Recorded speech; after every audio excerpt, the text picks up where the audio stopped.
is Wednesday, December 9th, 2020. Coming up on Roland Martin on the Filtered. All 50 states, y'all, and the District of Columbia, my Lord, have certified the election for Donald Trump.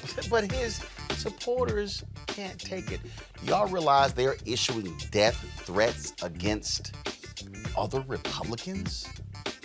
Yeah, wait till I explain to y'all this nonsense. Joe Biden is the president-elect. They can't handle it.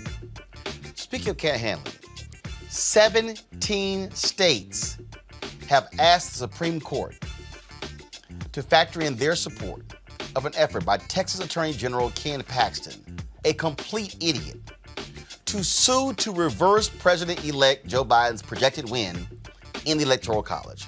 We'll tell you how stupid this is. Civil rights groups leaders met with President-elect Joe Biden yesterday. We'll talk with NAACP President Derek Johnson about what he also proposed for a leader when it comes to race and inclusion in Georgia. Republicans are trying to restrict mail voting and roll back the election laws that they passed. We'll talk with Georgia Representative Nakima Williams, who, of course, is headed to Congress and the CEO of the New Georgia Project.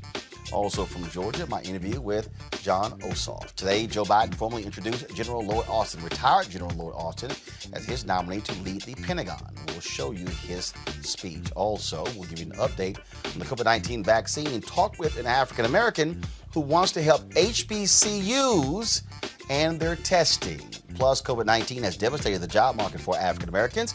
We'll tell you about a virtual career fair that wants to hire 1,000 people. Plus, civil rights and FBI investigators are looking into the fatal shooting of an Ohio black man whose family says that he was holding not a gun, but a sandwich. In Minneapolis, a man has spent nearly 2 decades behind bars. He may have a chance for release due to a panel of legal experts reviewing his case. And today's crazy-ass white woman gives her take on coronavirus. Y'all, it is time to bring the funk on Roland Martin Unfiltered. Let's go. He's got it. Whatever the miss, he's on it. Whatever it is, he's got the scoop, the fact, the find. And when it breaks, he's right on time and it's rolling. Best believe he's knowing. Putting it down from sports to news to politics. With entertainment just for kicks, he's rolling. It's on go, y'all. It's Roland Martin, yeah. Rolling with Roland now. He's funk, he's fresh, he's real, the best, you know he's Roland Martin now.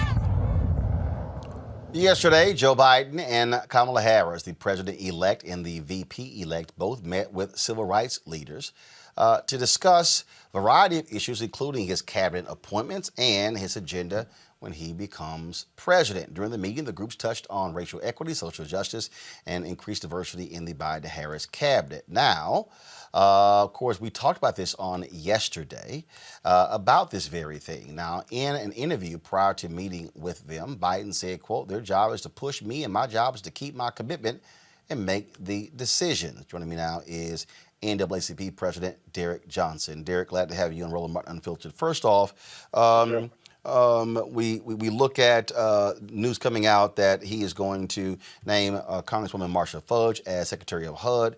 Today, of course, unveiling retired four-star General Lloyd Austin as his Secretary of Defense. And picking Tom Vilsack to head the USDA. And then, of course, we're still waiting for the other cabinet positions. So far, how would you assess the picks being made for not only administration jobs, but also cabinet level jobs by the Biden-Harris White House? Too early to tell. We have another 10 or so cabinet positions to be selected. There are over 4,000 appointments to be made. Only about 1,300 require Senate confirmation. And so we are early in the process. As an organization, we want to make sure we set a cadence in terms of our conversation. For us, it's more about the policy priorities. So no matter who is selected, there is a clear accountability dealing with racial equity, something that he said that he will be accountable for. And when you talk about him being accountable for racial equity, you talk about this position that was mentioned yesterday when it comes to racial equity. Absolutely. If you say one of the four pillars of his administration would do a racial equity, then we want a follow through on that commitment. We think it's a good thing. It's a forward-looking approach, and the only way to make sure that happens is create a portfolio that someone manage that portfolio to ensure racial equity goes across all departments.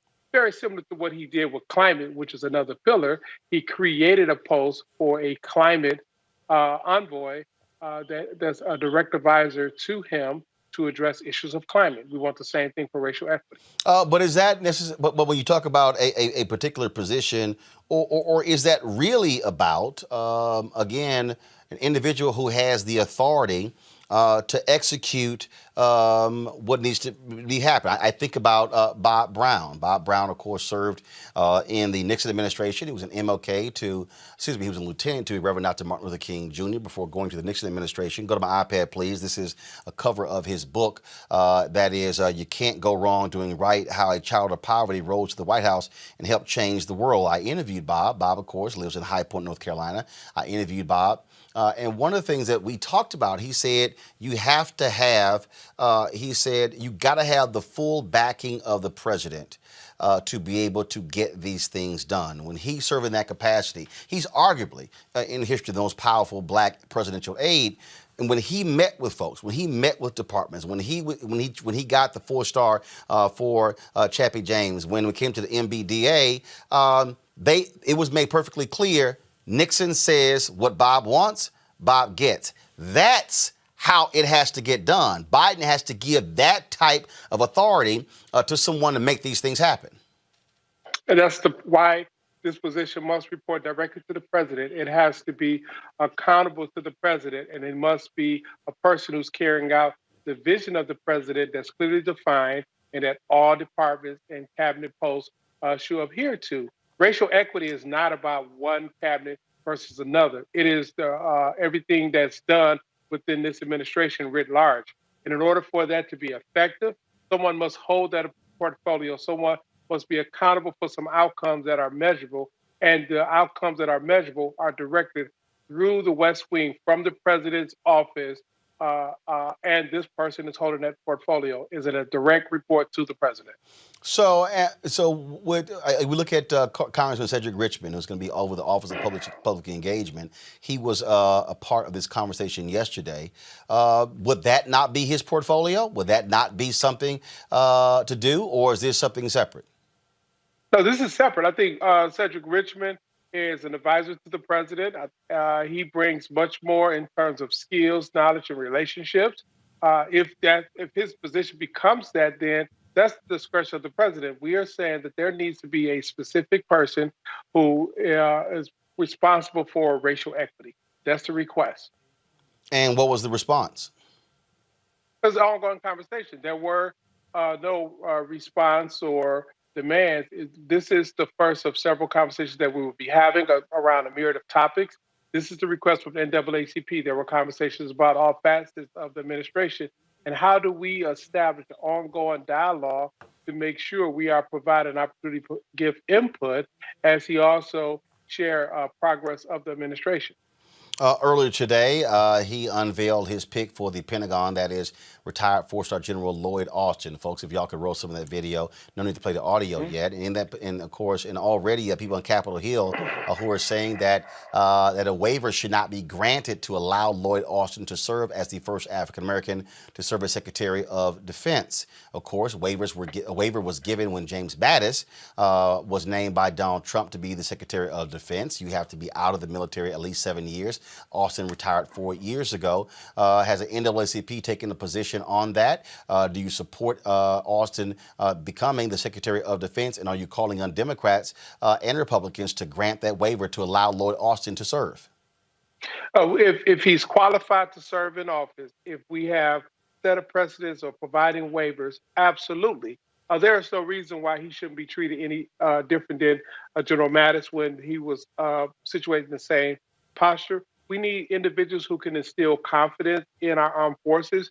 We have just witnessed the sitting president allowing a foreign nation to take a bounty out against men and women who are serving in the military with no repercussion. So we have to instill more confidence for individuals who are making the ultimate sacrifice to protect this nation. I So that believe General Austin it would be a fine addition to the cabinet. but there are Democrats who, first of all, about 17 of them who voted against giving the waiver to Mattis already. Folks like Senator Elizabeth Warren has said they would not grant a waiver to Austin. Some people are even saying that with this being the case, Democrats could very well torpedo Lloyd Austin serving as Secretary of Defense. What would that say to African Americans, especially to black folks in the military? That potentially the first black Secretary of Defense would not be able to take that job because Democrats say they will not grant such a waiver, saying they believe that only a civilian should be in charge of the Department of Defense. I think it's too early. Yeah, we have not even started the new Congress. We have a special election that is taking place January 5th. There probably will be many more conversations about this topic. And as people consider and weigh options, opinions and positions will evolve. I want to ask you also. We had John Boyd on the show last week with the Black Farmers Organization, National Black Farmers Association. They were vehemently against Tom Vilsack becoming Agriculture Secretary for a second time. He served 8 years under President Barack Obama. Joe Biden has indicated he's going to name him as head of the USDA. Congressman Jim Clyburn and others, they were pushing Marsha Fudge for that particular job. She clears getting HUD. What about their concerns, and are there any plans for you and others to meet with Vilsack to talk about his role as head of the USDA when it came to issues like racial justice? A former officer in the Office of Civil Rights on the USDA released a letter saying he should not get that particular job, and John Boyd released a letter saying that if he is going to be the nominee, he must make a firm commitment to end racism in the USDA. Well, we were out early opposing the nomination of Vilsack. We were out early, perhaps one of the first out in support of Marsha Fudge to assume the position of Department of Ag. Department of Ag budget is about 2/3 food nutrition. She has served as chair of the subcommittee for child nutrition for multiple years. She understands the agencies for far too long.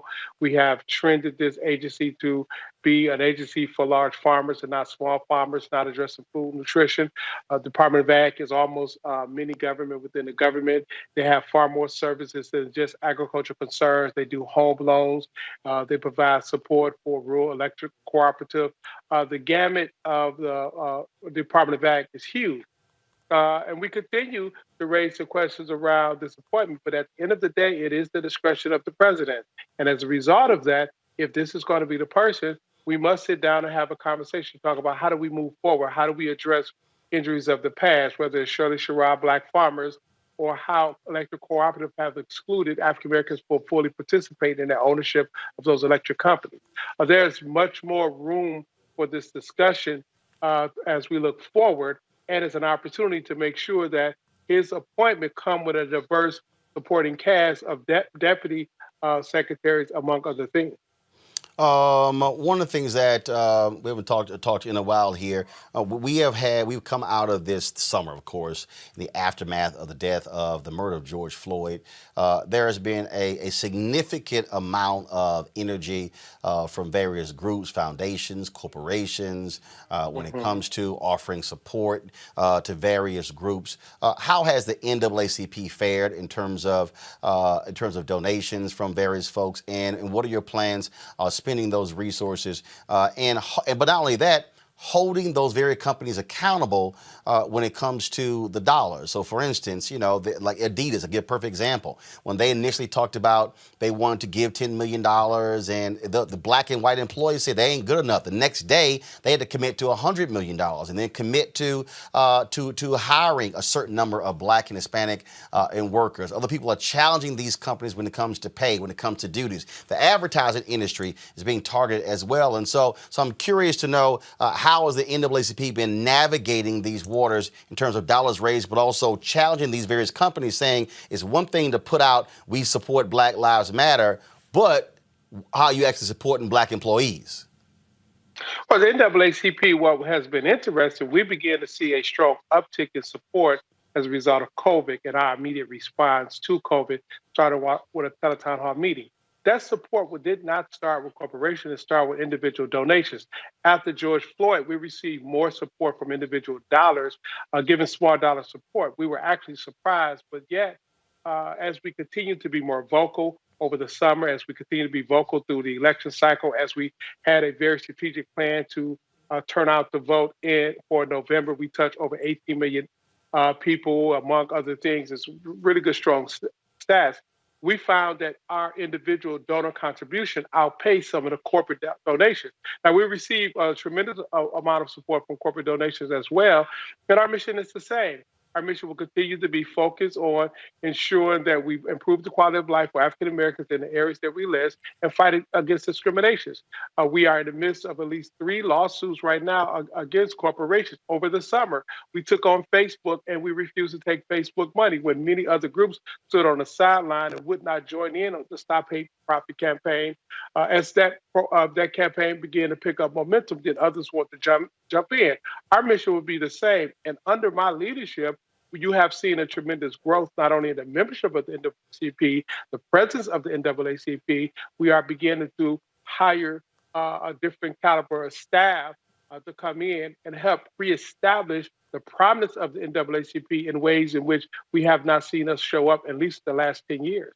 And speaking of that, one of the things that people are also looking at is when we talk about not just impact when it comes to lawsuits, but also what's happening on the ground. So, for instance, we got critical races in Georgia. We're seeing the folks there. Republicans are trying to change the laws there when it comes to voting because they lost.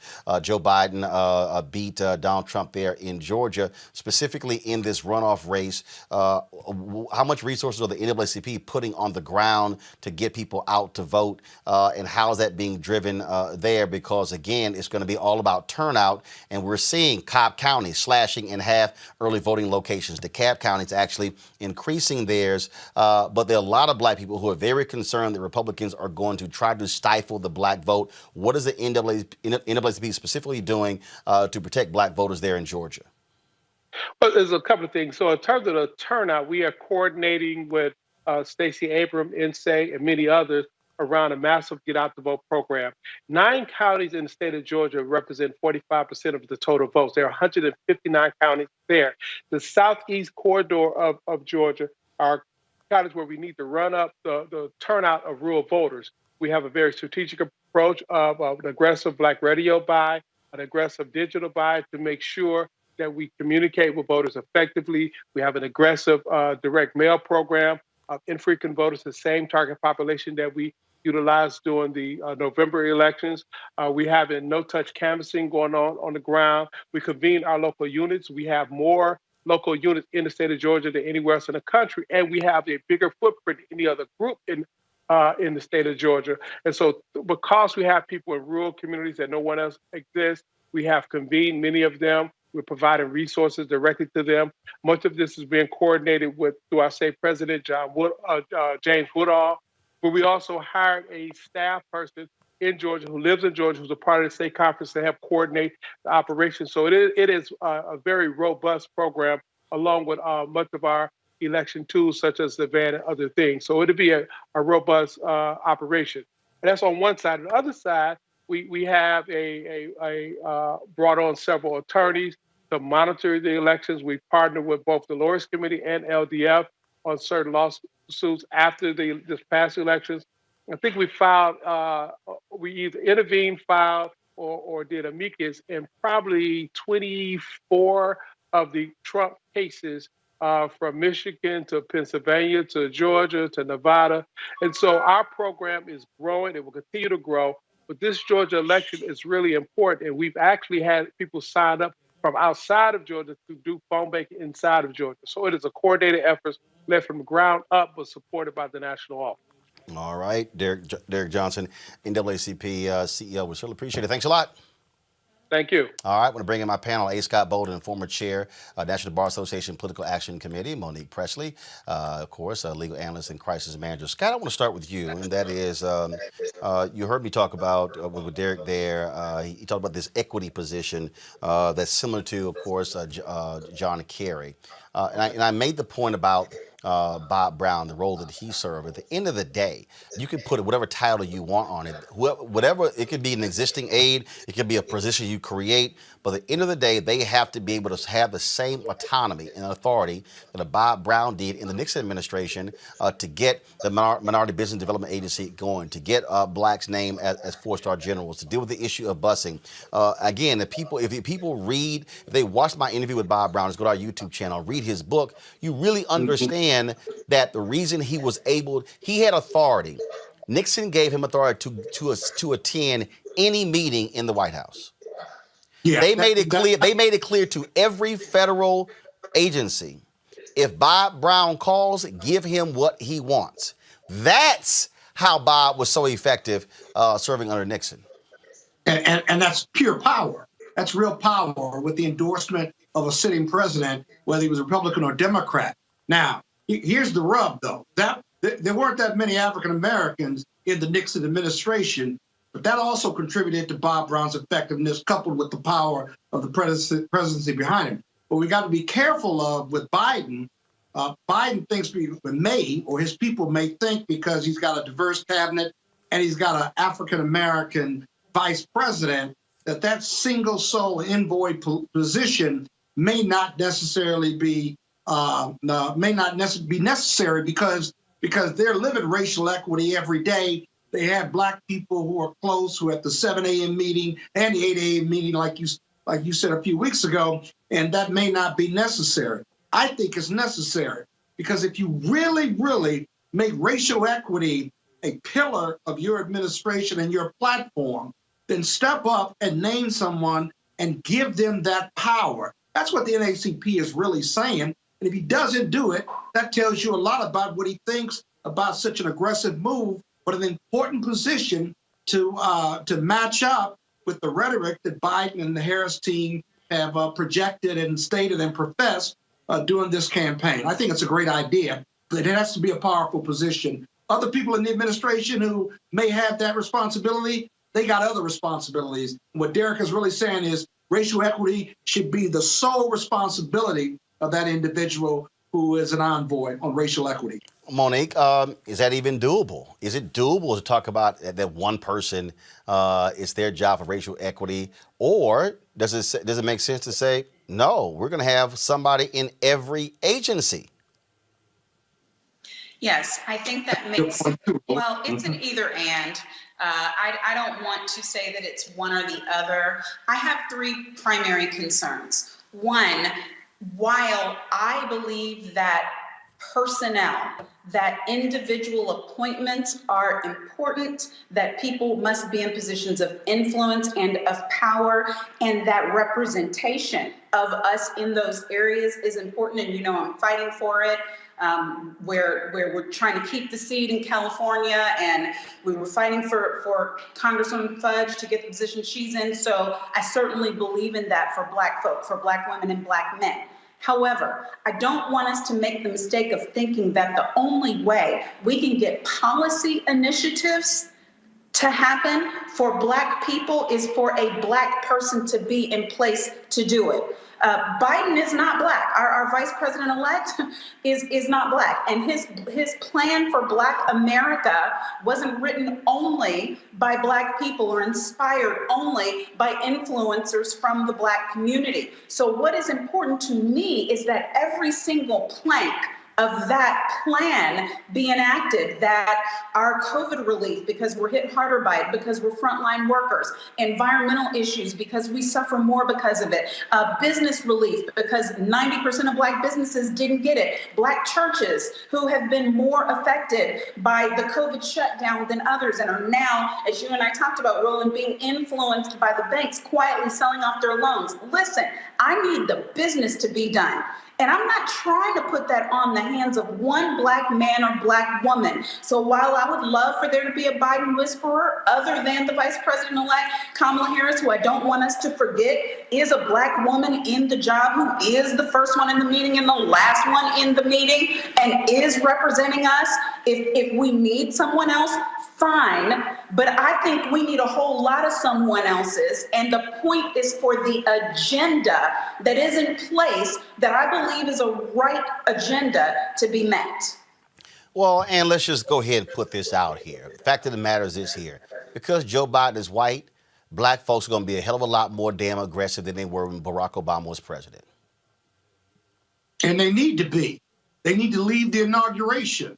Because any president, black, white, yellow, or brown, you're going to have to, they may agree with you conceptually, but you got to make them do it. We didn't make Barack Obama do near as much as we should have made him do. And with this Biden-Harris team, we've learned, and we are affirmatively at the table now demanding accountability. We're going to keep and have to stay at that table, but we're going to have to make Biden do everything we want that Monique just went through. Jobs, health care, election of black folks to replace people who are going in the administration or the vice president. We are going to have to make this administration do what we want them to do. There is no time to sit back or sleep or smile on our laurels, if you will, because every day we got to continue to press, because there are other groups, special interests or otherwise, who are pressing to make this administration do what they want them to do. We are in competition, right? And so we can't sleep. We got to leave the inauguration, and we got to press every day on this administration to get what we want and to make them do what we want, to make America better and to do better with African Americans so that we can improve the quality of life of our communities of color. And look, some folks, for some people, Monique, they're like, oh my goodness, why are you saying that? But whether they want to own up to it or not, it was a lot of black folks who were like, don't say nothing. The brother got too much on his plate. We really shouldn't ask for stuff, because if we ask for too much stuff, you know, what white folks gonna do when he'll keep you from getting a second term? And I kept saying, hell, a second term ain't guaranteed. You get what you can get. This again, I expect to see, and again, I want to see even other folks. I get, that's fine. The meeting they had with the NAACP, with Mark Morrell and the Urban League, and Sharpton National Action Network, and Sherilyn Ifill of the NAACP LDF, and Kristen Clark of Lawrence Committee, and Melanie Campbell. But you know what? I want to see Tamika Mallory Until Freedom. Join with Color of Change. Join with Black Future Labs. And others say, a meeting as well, because bottom line for me, I don't want there to be the one Negro meeting. I want black educators. I want black health experts. I want the black health community right now jamming up Biden and Harris saying, hey, y'all gonna be spending millions and millions of dollars on this vaccine and get out to media. Make sure black media is getting their portion. I want to make sure that whoever's gonna be education secretary, those black educators are getting their voice in as well. And so to me, black interest groups in various sectors. I want to see the black business community meeting with Janet Yellen and Adeyemo, the brother who's the number 2, saying, we want to ensure that black folks are also getting a piece of the pension funds. To me, the targeting, the laser-like targeting, the micro-targeting should be based upon subject matter as opposed to sort of this, one group speaks for all. Absolutely. Scott, hold on, Monique, go ahead. Exactly as you said, we don't want there to be the one Negro meeting, but that's further to my point. I don't want the one Negro person with the weight of the world on their shoulders just because they're the one that's always in the meetings. In the Obama administration, Valerie Jarrett was there, Eric Holder was there, Loretta Lynch was there. We had these people in top positions who were in all the meetings that concern topics that are important to us in the meetings. And still, as you just reiterated, Roland, there were things, and Scott reiterated, there were things that people in the black community feel they should have pushed on more. So if we're going to be smarter this time, let's not make it about individuals and personalities only, because if we put that one Biden Negro whisperer in the room and then don't get our results, well, that's all our eggs in one basket. What we need is to ensure that the people who are not black, who are in these positions have the same sensibilities. Our outreach and our demands have to be about policies, not just color. All right, folks. Before the meeting, not after the meeting. After the meeting is a complaint. Before the meeting is accountability. That should be our mantra for going forward with this administration. All right, folks, let's talk about what's happening in the courts. Today, all 50 states in the District of Columbia certified their presidential results. President-elect Joe Biden is projected to win 306 Electoral College votes, while Donald Trump will get 232. This announcement comes after 17 red states told the Supreme Court today they support Texas Attorney General Ken Paxton's bid to file a lawsuit that could reverse Donald Trump's election defeat. Missouri, Alabama, Arkansas, Florida, Indiana, Kansas, Louisiana, Mississippi, Montana, Nebraska, North Dakota, Oklahoma, South Carolina, South Dakota, Tennessee, and Utah, and West Virginia all support Paxton's request for the Supreme Court to sue Georgia, Michigan, Pennsylvania, and Wisconsin over their election results. Paxton wants to block their certification of Biden's wins. The Electoral College is going to meet in 5 days. Monique, these people are stuck on stupid. And so, and here's the deal. This is what I keep trying to explain to folk, Monique, and I hope Joe Biden is really, really paying attention. All of this bullshit that the Republicans are going to return back to how they were when Trump is out. No, they are clearly, I keep telling folk, stop saying Trump's base and the Republican Party. They're the same. These people are not going to play ball. They refuse to even call Joe Biden president-elect. In fact, the Republicans, Mitch McConnell and others, would not even vote on a simple resolution to tell the American people that they're planning the inauguration of President-elect Joe Biden. They don't care about rules. They don't care about norms. And so all the people are saying, well, no, this is all to appease the ego of Trump. No, this is who they be. This is about power, and they're showing you that. Well, but it also, though, I don't want to say what's not going to happen in the future. I don't know. I am hopeful. I have to maintain a certain reservoir of hope because there are things that we need to have happen that can't happen without some reasonableness, some goodwill in the part of the other party. But they're like a wild ass right now. You know, or even better, a stallion, a wild horse. And it's going to take a while for them to realize you're not going to be able to just roam free and do whatever your hateful tendencies want you to do anymore. There's a saddle on you. There's a bridle on you. There's a stall for you. We will keep you in the stall if you don't conduct yourself properly. There's going to be some bucking in this process before that party figures out that it will have to play ball, and before the Trumpists, who are the underbelly of that party, go back into hiding and shame and embarrassment where they actually belong. Scott, these folks are stuck on stupid. Yeah, you know, the Supreme Court, in a variation of this Texas case, they just rejected with no opinion what Pennsylvania tried to do. And it's essentially a repackaged case. My biggest question is 50 states and the District of Columbia have certified the election already. They've had several recounts, they've had hand counts and what have you.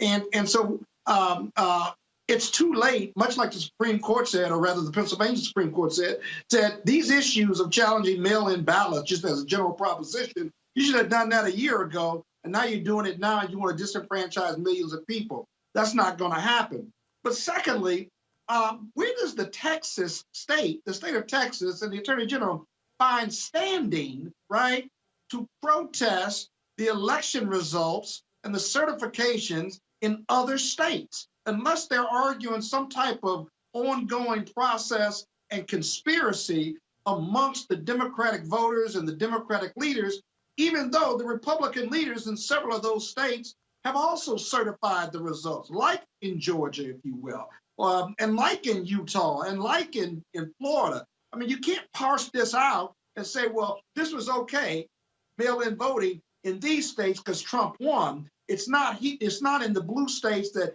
Biden won because there's no way he could win. Trump had to win. So it's okay. It's not rigged if Trump wins, but it's rigged if Biden wins. It makes no sense in the Supreme Court or even a state court ought to be rejecting that and have rejected many of these lawsuits already. They've been 30 or 40. And so we'll just have to see. But it is a long shot of what they're doing right now. But we have to understand, again, the game that they're playing, and it is a dangerous one. So let's talk about what's happening in Georgia. Georgia Republicans have outlined a plan to restrict mail voting for the 2020 Senate runoff in an attempt to combat voter fraud. Although to date, there's been no evidence of voter fraud that took place in the 2020 presidential election. The plan is to eliminate no-excuse absentee voting, to add a voter ID requirement to mail ballots for voters with an eligible excuse, and eliminate drop boxes. Experts warn Trump's false claims of voter fraud laid the groundwork for these new rules, which could suppress eligible voters. Now, keep in mind, you also have in Cobb County where they're saying, oh, we just don't have enough people to work the polls because they're just tired. They're tired because of the recount. Stop it, y'all. They're paid positions. Joining us right now to talk about this is Nikema Williams, of course, who's a elected official in Georgia, who will be, of course, sworn in January to take the place of Congressman John Lewis in Congress. And so certainly looking forward to that. We also have with us Nsé Ufot, correct? CEO of the New Georgia Project. All right, glad to have both of you here. So let me set this up, and I need people watching to understand, and trust me, you're not going to hear this on MSNBC, CNN, Fox News, and mainstream media. 2008, Barack Obama wins North Carolina by 14,100 votes. Republicans get control in 2010 and change all the laws. They said, no, North Carolina had one of the lowest voting participation prior to 2008, and then they went up to one of the highest because folks like Reverend Barber, the NAACP, and others put in procedures to actually make voting more accessible. Republicans said, oh, hell no, we ain't doing that. Then, of course, we've seen over the last decade the clawing back, the fighting, the knockdown voter ID and racial gerrymandering, and fighting the elimination of early voting sites. The Republican Speaker of the House, Nikema, said in the spring, if we allow mail-in balloting, Republicans will never win another election. This is absolute positive voter suppression by the Republican Party, and folk in Georgia better be careful because what they did in North Carolina led to a decade of hell for black folks and others. Well, Roland, you just laid it all out. I don't know what you want me to say at this point. I'm glad to be on here with my homie, Nsé Ufot. You didn't tell me she was going to be on with me. She could have covered all of this between the two of you. But y'all, it is, we keep talking about, or you keep hearing about from Republicans about this voter fraud, but there is no empirical evidence at all of any voter fraud in the state of Georgia. But what we have seen cycle after cycle are Republicans trying to suppress the vote. That's what we do have factual evidence to support. And here we go again. I was reading today, so now they want drop boxes to only be open during business hours. It's a drop box. You want it to only be open during business hours. How much sense does that make? We have one half of the state, because we are a battleground state, let's be clear, it's going to be very tight.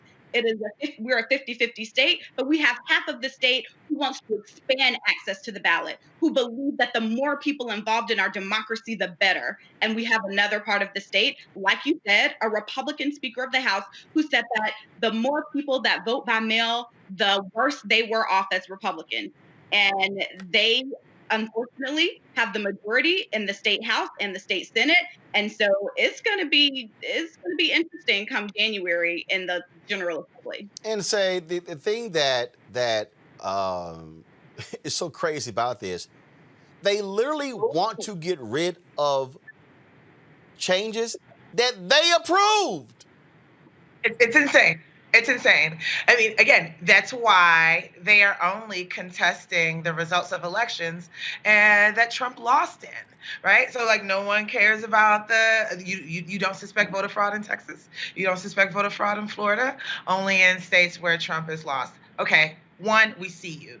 Two, it is the nature of battleground state politics that the elections are determined by one, who shows up, and two, whose votes get counted, right? And because of the work of groups like the New Georgia Project and others, we have eyes on every step of the process, like between the parties and the candidates and the Fair Fights and the New Georgia Projects and the Working Families Party, that from registration to when the votes are counted, we have injected transparency into the process. And so they can't steal elections the way that they've done in the past. And that is where the frustration is coming from.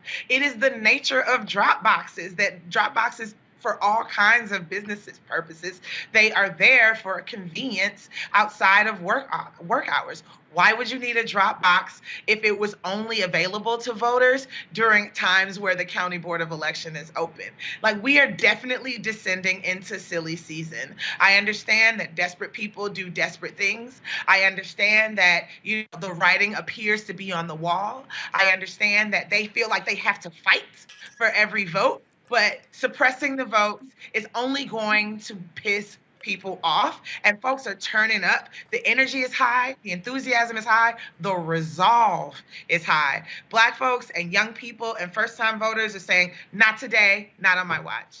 Nakima, I actually saw an item the other day that said that 70,000 folks who did not vote in the November 3rd election have requested absentee ballots, and most of them are 18 to 29 and mostly people of color. Yeah, I was reading that earlier. Greg Bluestein, a journalist with the Atlanta Journal-Constitution, and I mean, the AJC is, I mean, I'm sure he looked into the factualness of this before it was posted, but I mean, we have groups on the ground, Roland, that have been doing deep organizing cycle after cycle. People will have you to believe that this just started in 2020 or in 2018 when Stacey Abrams won, but this has been cycle after cycle. We've been building to get to this point. We've increased our work to scale. We see organizations continuing to go back into communities, trusted community messengers, encouraging people to use their voice. And then today, there was some chatter on Twitter, some people from the Lincoln Project telling me that I was wrong to say that people didn't show up to vote just against Donald Trump. But this election wasn't just about Donald Trump. Then what happens when Donald Trump's not on the ballot? People are still showing up in force, even without Donald Trump on the ballot, because it was not about him. This election is about people in Georgia reclaiming their power that for far too long, Republicans in the state have tried to suppress. And to that particular point, what I'm really trying to get our folks, and I think we have to continue to connect the dots, because all these people who are saying, "Oh my God, the great work of Stacey and the New Voter Project and Fair Fight," look, it don't get changed unless folk exercise the power. Fact. And that's it. That's the only way it get changes. And so you can. It's sort of like I see these surveys. People like, well, I don't believe in the politics, so I'm gonna keep protesting for change. Well, what the hell are you protesting? The people who gonna change the policy are the politicians. The root word of policy and politicians is poly. They go together. You on to something, Roland? Listen, what is happening, what we are witnessing right now is that Donald Trump won 71% of the white vote in Georgia and still lost.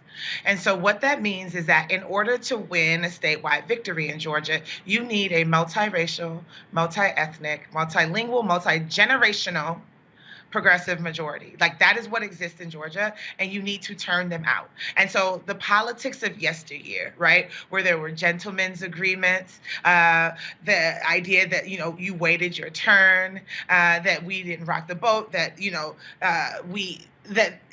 that it was backroom deals, smoke-filled rooms, like all of that is being challenged, right? You have, again, a robust and resolute multiracial, multi-ethnic base that is hiring new elected officials and firing folks. And they're young.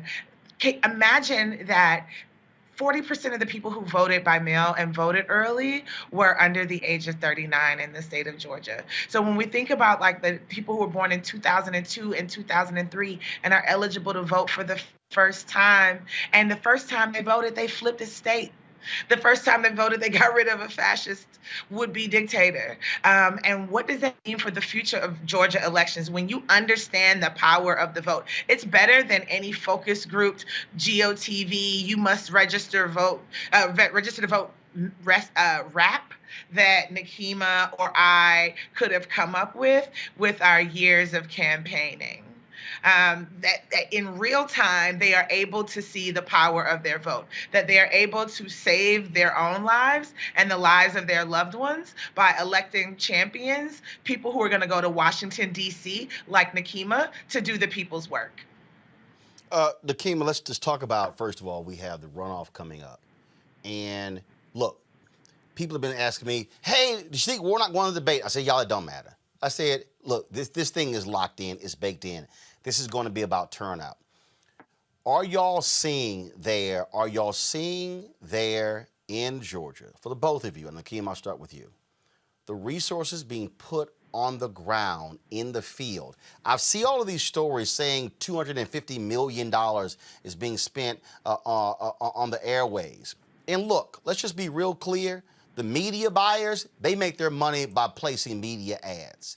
Is the money being put on the ground to turn people out? Are folks identifying those cities with large black population that didn't turn out so well? Are they targeting those folks? Is that stuff what is happening on the ground to get folk to turn out? Because early voting starts next Monday in Georgia, December 14th, and of course the runoff is January 5th. What are y'all both seeing on the ground from the campaigns and from other groups in Georgia?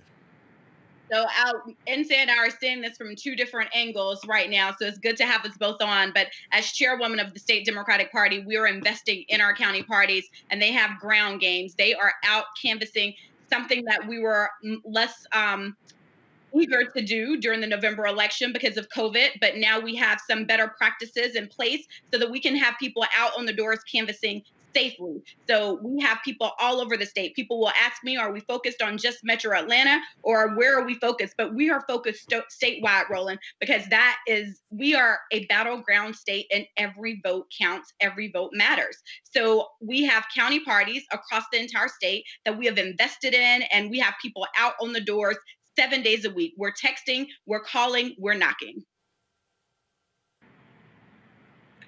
Yeah. Listen, I will say this. We definitely do not have our fair share of that $250 million. So if those of you who have the capacity to give, I ask that you go to newgeorgiaproject.org/donate. On the march to the November general, we knocked on 400,000 doors. We talked to over 1.5 million Georgians of color, having high quality conversations on the doors, on phones, and on text messages. People probably know New Georgia Project. We're probably best known for our large-scale voter registration effort. So we've helped expand the electorate by adding 500,000 Georgians of color and young people to Georgia's voter rolls. That's not a fluke. And again, that investment, that labor, that work is going to pay off for future elections. And we're very excited about that. And so we are planned to do that on the march to January 5th. We plan to knock on another 1 million doors. We plan to make 5 million phone calls. We plan to make the same number of text messages to have high quality conversations with Georgia voters about things that matter. We see elections as opportunities to test our power and to flex the power that we are building in between elections. And that work continues. And so if you are giving money to the campaigns, if you're giving money to the party, I ask that if you have an additional capacity to give, that you match that contribution with a grassroots organization that's really out here building power in our communities that is designed to last beyond one election cycle. So we'll do this here. So I was in I was in Georgia Thursday through Tuesday, came back. I'm back in D.C. I'll be back on the ground on Monday. Haven't decided if I'm going to be there for 3 or 4 days or we're going to stay for a week. We'll figure all that out. And so if y'all could let me, so one of the things that we want to know, again, exactly what's going on. So if there are rallies, if there are town halls, not just in Atlanta, anywhere in the state, we got the ability to drive all around. And also what we're working on is also broadcasting this show from different places. And so all you got to do is just hit me direct. I don't do gatekeepers because we want to be able to talk about what's happening on the ground. And so we'll do so. And you're absolutely right. You're 100% right. And say for the people who don't quite understand politics, they give money to the campaigns. But look, a lot of times the campaigns really aren't in control of those dollars. It's a very few people. And so, if you look at the bottom of our screen here, if you don't have the signal up, is what we did for today's show. We are highlighting the work of Black Voters Matter and the National Coalition of Black Civic Participation. We're sort of rotating that banner.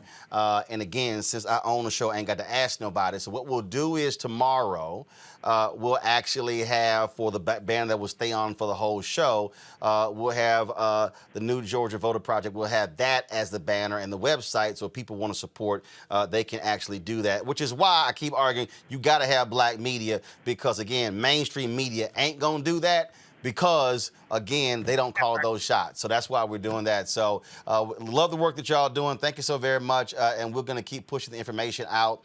And the last thing here, and I keep telling the people this here, the reason these two races are important, because if Ossoff and Warnock wins, it's a 50-50 tie, then you can actually pass the John Lewis voter bill that could actually solve a lot of these issues. And so for the people out there who are like, man, I don't know, I'm gonna vote for the brother, but I ain't really feeling Ossoff, you need both. Yep. If Warnock wins, Ossoff loses, it's 51-49. You ain't winning. You gotta win both. That's how the George Floyd Justice Act gets passed as well. And so we gotta connect the dots with our folks, so we'll certainly appreciate it. Thanks a lot. Thank you, Roland. Happy birthday. All right, thank you very much. All right, folks, got to go to commercial break. We come back, we're going to talk about polling data. What are young voters in Georgia saying they want to see? That is next on Roland Martin Unfiltered. You know, it's a lot of people did a lot of things to vote. It wasn't just something that was handed over. You know how many of your ancestors, so when people talk to me about how black they are in their heart, I'm like, but you don't do nothing to honor the ancestors for the things that they put in front of you. It's blood on those votes. It's people who died and did all type of things in order for you and further in future generations to be able to vote, and you take it for granted as it don't mean nothing. I think that most people just not informed enough on what to vote about and who to vote for. It's like you look on a ballot, you'll see proposition 1 through 10. You don't know what any of the propositions are. Nobody educated you on Prop 1, how's it going to directly affect your community? How is it going to directly affect elderly? How is it going to directly affect the future? How do you not know and you vote for something blind? Or you don't vote for something blind? Or you see a name, you have no clue who this person is. And you just, it's all Democrat. I'm gonna vote for everybody on the Democratic. Like, sometimes we be voting for people who ain't got no backbone. I still think in my mind, who are the people that we voted for, that we put in office, that chose to accept that they couldn't nominate a Supreme Court justice? They accepted that. The Republicans told them they couldn't do it because this is a lame duck president. What you mean? Right. What do you mean? Someone sent the message that I didn't smile the whole time I was speaking. They're like, that's so unusual. Not to see you smile, you look worried. I was being serious, guys. Okay. My name is Linda Thomas Greenfield. I have been nominated to be the next U.S. Ambassador to the United Nations. The United States is a beacon of hope for many people around the world. That light dimmed over the past 4 years. The light didn't go out completely, but we were not there when people needed us. You cannot bring about global change alone. You need your allies, you need your partners, you need your friends. During my 35-year career, I am most proud of the fact that I have developed relationships with people. You develop relationships by having people over to your home and teaching them how to make a famous American Louisiana dish, gumbo, and that's how I came up with gumbo diplomacy. As an African American growing up in the segregated South, my presence will represent something to a large number of people across the United States. I'm getting messages from people in Louisiana who are so extraordinarily proud that a girl from the segregated South actually achieved a position of this importance in the cabinet. Multilateralism is back. Diplomacy is back. Democracy is back. America is back.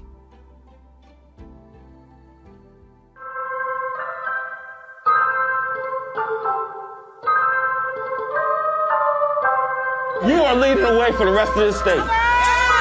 And we believe that this state is on the verge of shocking the entire country.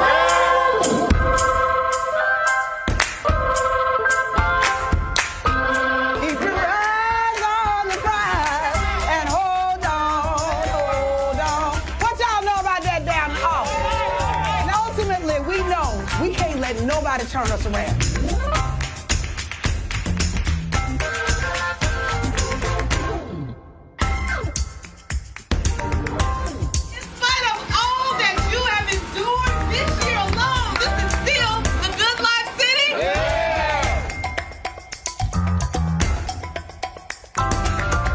If it turns out that the Senate is hinging on one seat and there's only one race left,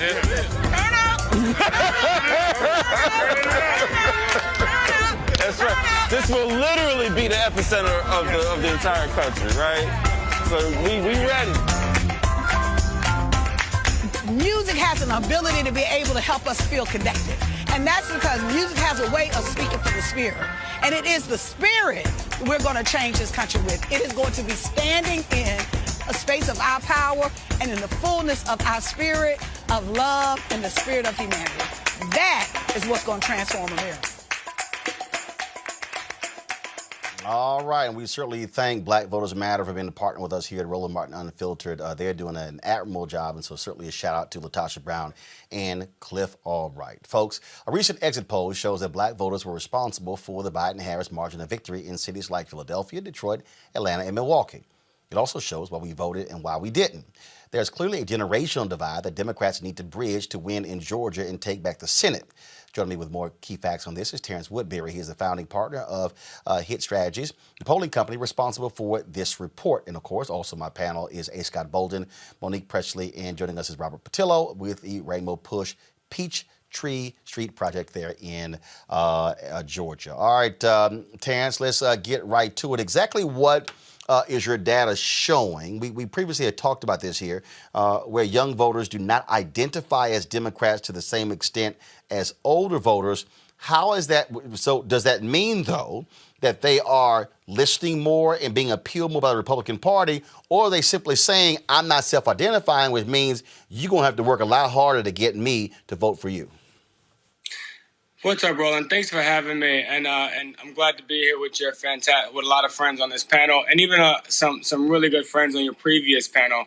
We're doing quite a bit of work with INSEE and with Nakima in Georgia, and have been conducting polls and focus groups on behalf of both of their organizations, both before the runoff and since election day. And what we're seeing is quite clear.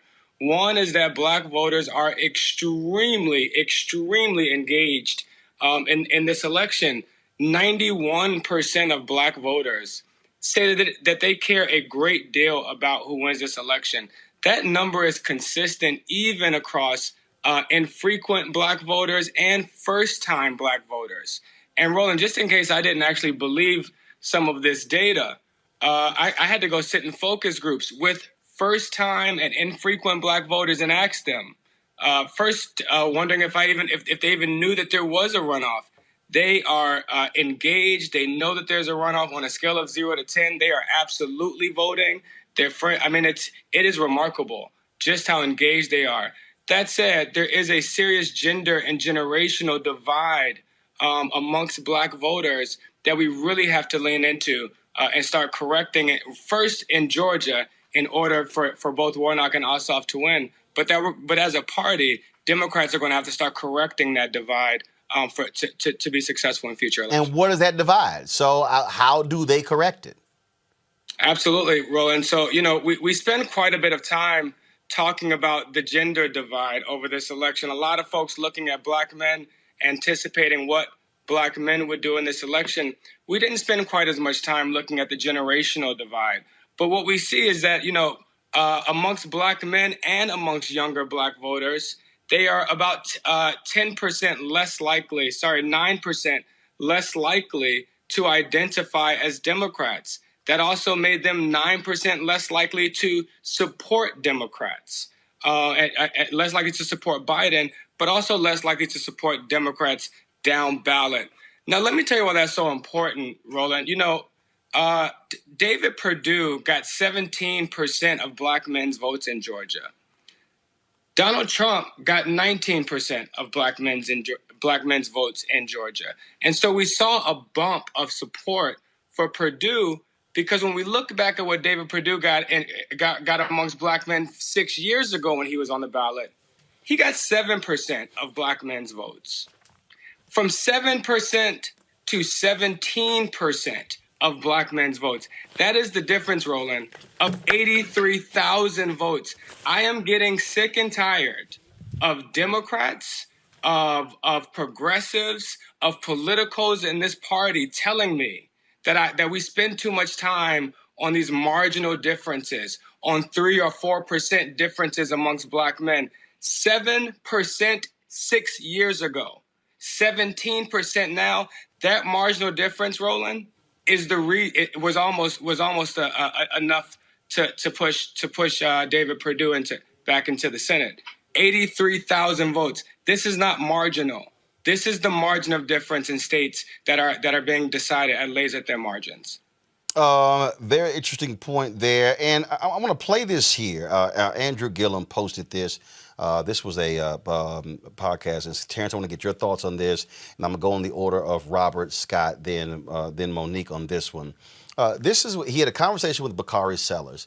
And this is what Bakari had to say about that, speaking directly to what you're talking about, which is that generational divide, but even among the generational divide, the gender divide. Listen to this. Well, first of all, Black men are treated as invisible by the Democratic Party, period. And that's been an indictment of our party for a long period of time until election season, where we scramble and try to figure out how we can get Charlemagne and Andrew and Bakari to do town halls with Black men in barbershops to get them to come out and vote, right? We do that they'll be calling us again in August of 2022, trying to figure out how we're going to beat Marco Rubio in Florida by getting Black men to the polls. I mean, you see these articles that come out about the white women who ran the campaign. That's great. We see the articles about Black women being the backbone of the Democratic Party. That's great. All of these things are true.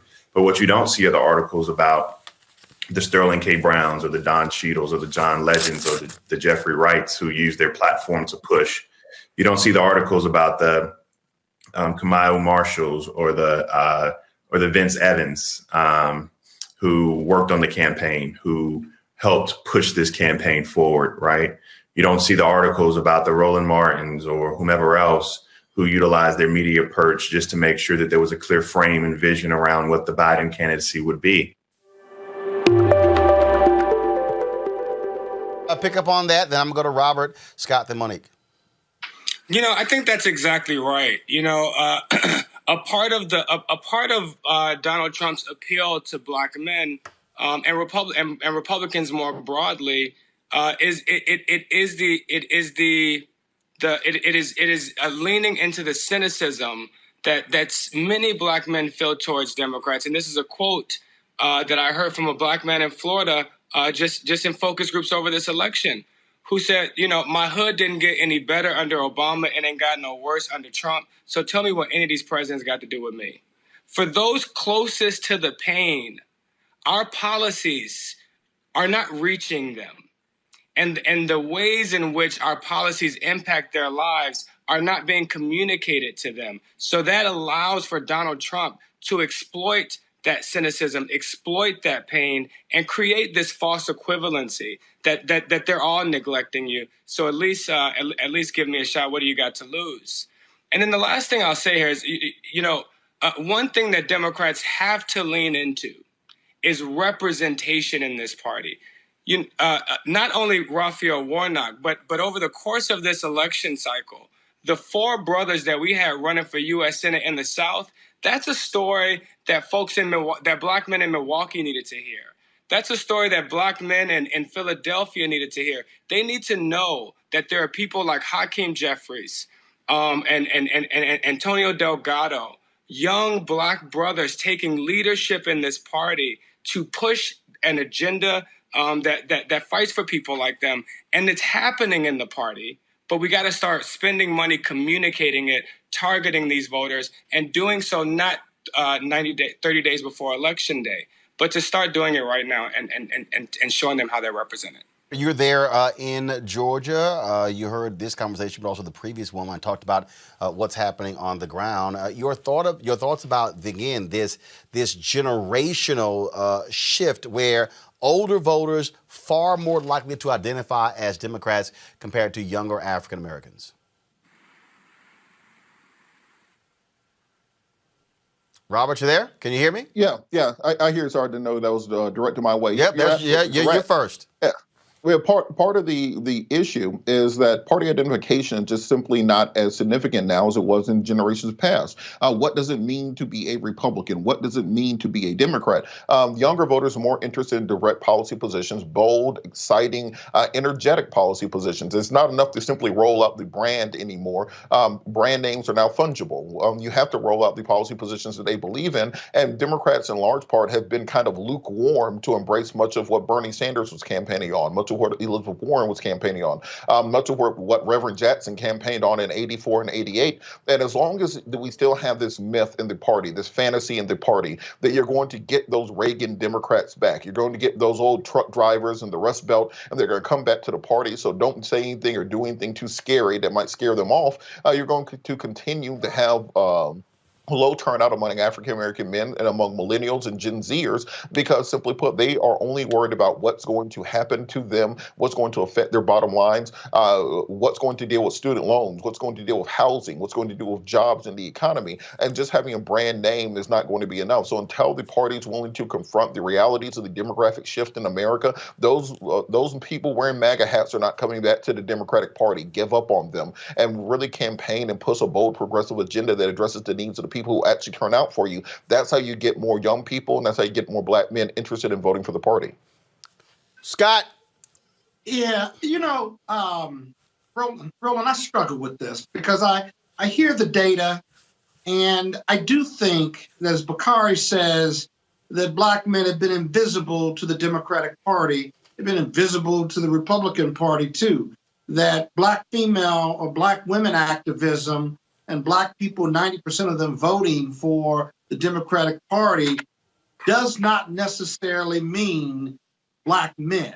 That's 7 to 10% that if you knew Donald Trump, if you were informed as a black man and you voted or did not vote, then you got to be dumb as a doorknob to vote for Donald Trump, if you will.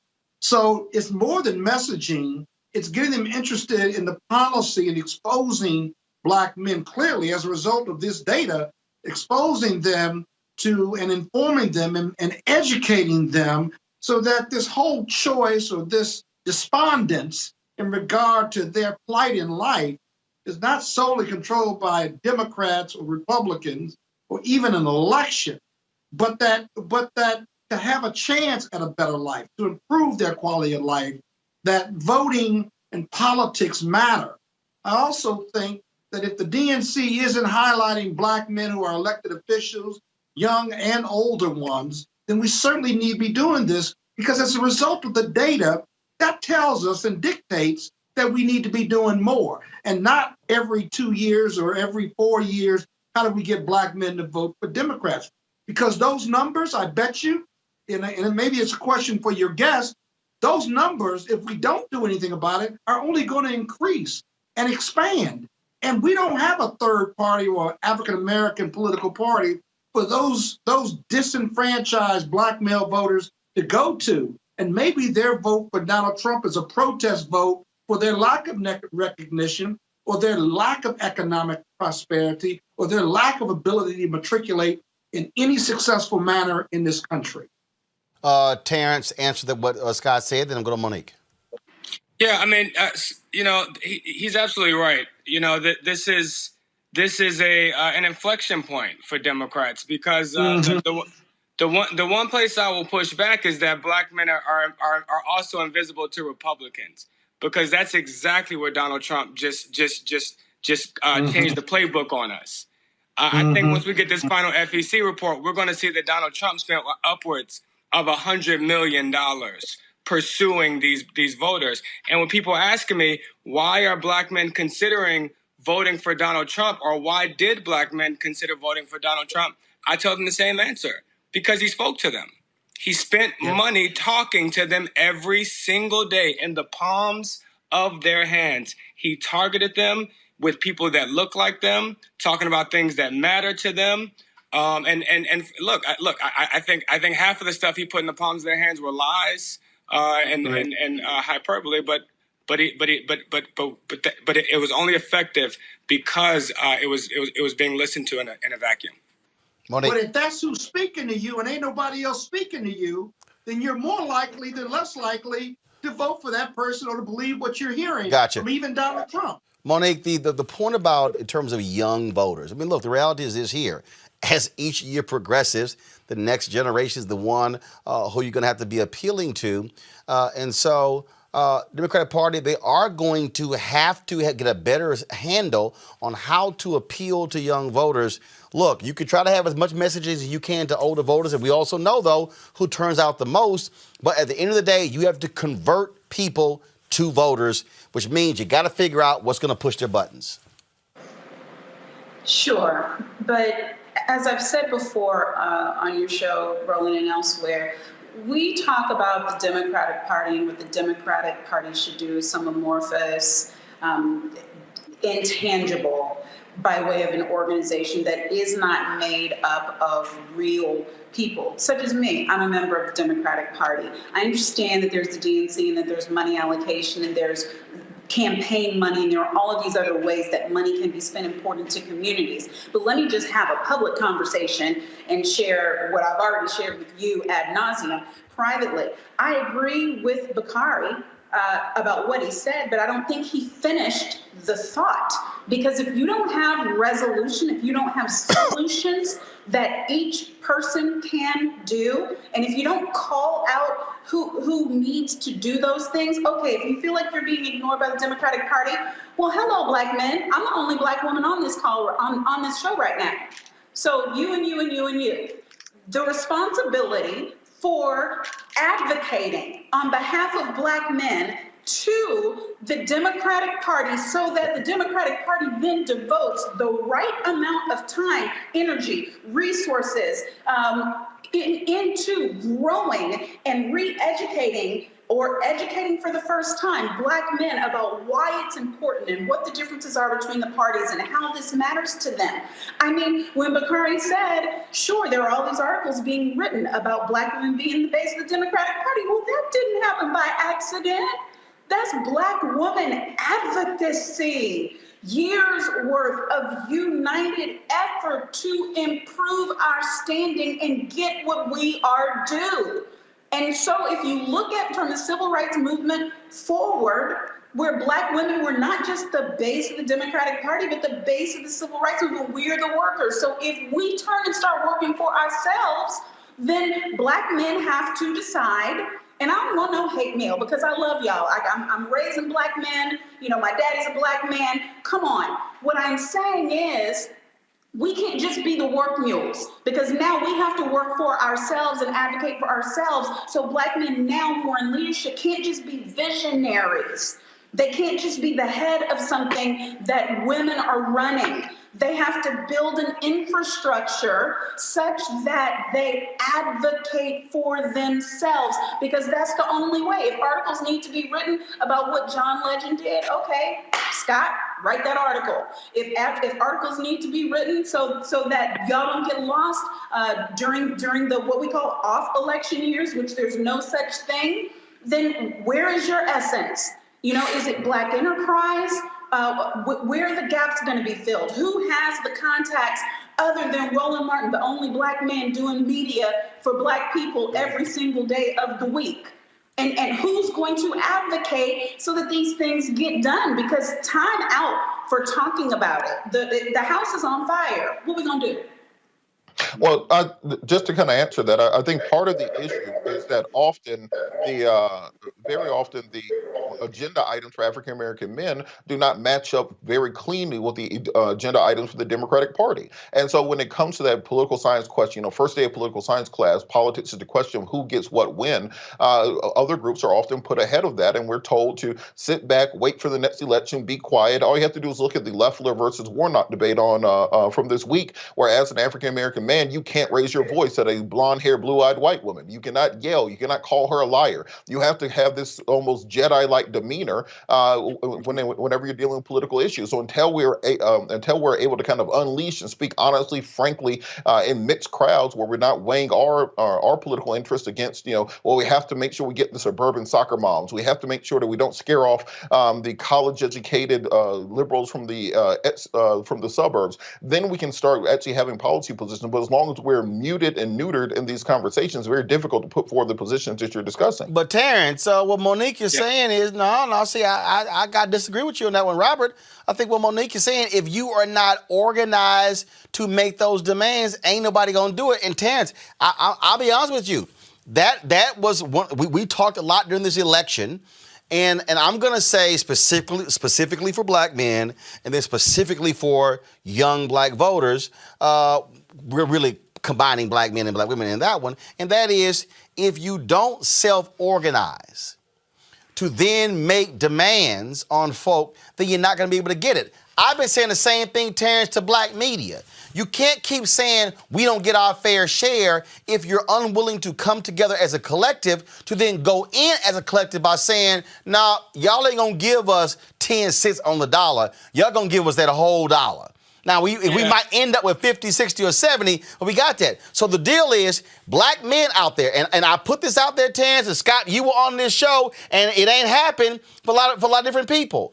Black women have been meeting every single Sunday night. I know a bunch of them. Monique, she on that call, I know a whole bunch of them. Every damn Sunday night.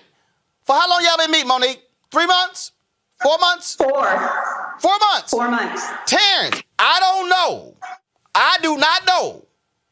And I would know of a group of Black men who are not in one particular group. I'm talking about Black men from different backgrounds all around the country who have a regular weekly call where they are talking policy, where they raising money, where they giving marching orders. And so if we going to address the issue of what's happening with Dems and Black men, you can't ask somebody to do something that you are not making a demand, and it can't be singular. It has to be a collective action, Terrence.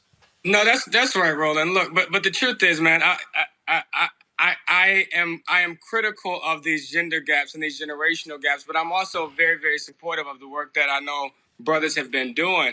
And I just, Black Greek letter organizations are not going to let you say that Black men ain't doing nothing. No. See, no. You missed what I said. Follow me here. Listen real clearly. I'm not on every call, Roland. I don't know what. No. Follow me here. And so the group that Monique is a part of, I'm very familiar with Black women. Right, and what I'm saying is that ain't. You can be in a sorority or not. You can be in the boule or not. You can be in the links or not. You can be independent. You can be whatever. What I'm saying is, part of the problem here is that Black male groups are operating in silos. They're not operating as a collective to make those demands. So if that's what I'm saying. I just think that's debatable, Roland. I think that's debatable. Show me the proof. I think it. Listen. no one doubts the impact that black churches had on these elections. Well, 90% of the pastors of those black churches are men. But no. But those were black churches operating as a collective. Right. But we just cannot dismiss the contribution that black men are having on democratic politics. I'm not dismissing, but what I am saying is, if you are going to argue that there has to be a laser-like focused, targeted effort on this constituency, there has to be a group that's making the argument. If you're in the black church, you're making the black church argument. If you're black women, you're making the black women argument. So there has to be a group that's making the specifics, specifically black men, messaging to black men, targeting to black men, dollars to black men. Absolutely. It can't be where, I got 5 priorities, and hell, these are the other 4, and I might get to the brothers later. So what Monique is saying is, brothers, organize your ass. Stop talking. I mean, Full stop. I do know multiple black grassroots organizations led by black men. Many of Mondale's been on your show. A couple of others have been here to talk to you about the work they're doing. But beyond just and we do have to better organize. But there's 2 points I want to make. One is that we cannot blame the consumer for not buying the product. Right? This is like Democrats are selling Pepsi here. You know, you can't blame your consumer for not going out and better organizing Pepsi into their community. That's not the consumer's job. It is Pepsi's job to get into the community, to understand how to position their product in a community of consumers if they want that consumer to buy their product. But here's the deal. When Coca-Cola came out with new Coke, what did consumers say? This shit nasty. And they said, we going back to old Coke. And all I'm saying though is, Frederick Douglass has already told us what we got to do. Power concedes nothing without a demand. Never have, never will. You must agitate. I'm only arguing that if you do not do it as a collective, if alphas come to the table, and then kappas come to the table, and then omega, if you come into the table individually, I can pick you off. But when you come in as a collective, and I now got to deal with all y'all, whole different conversation, and that's all I'm saying. Terrence Woodbury, I appreciate it, man. Thank you so very much for joining us.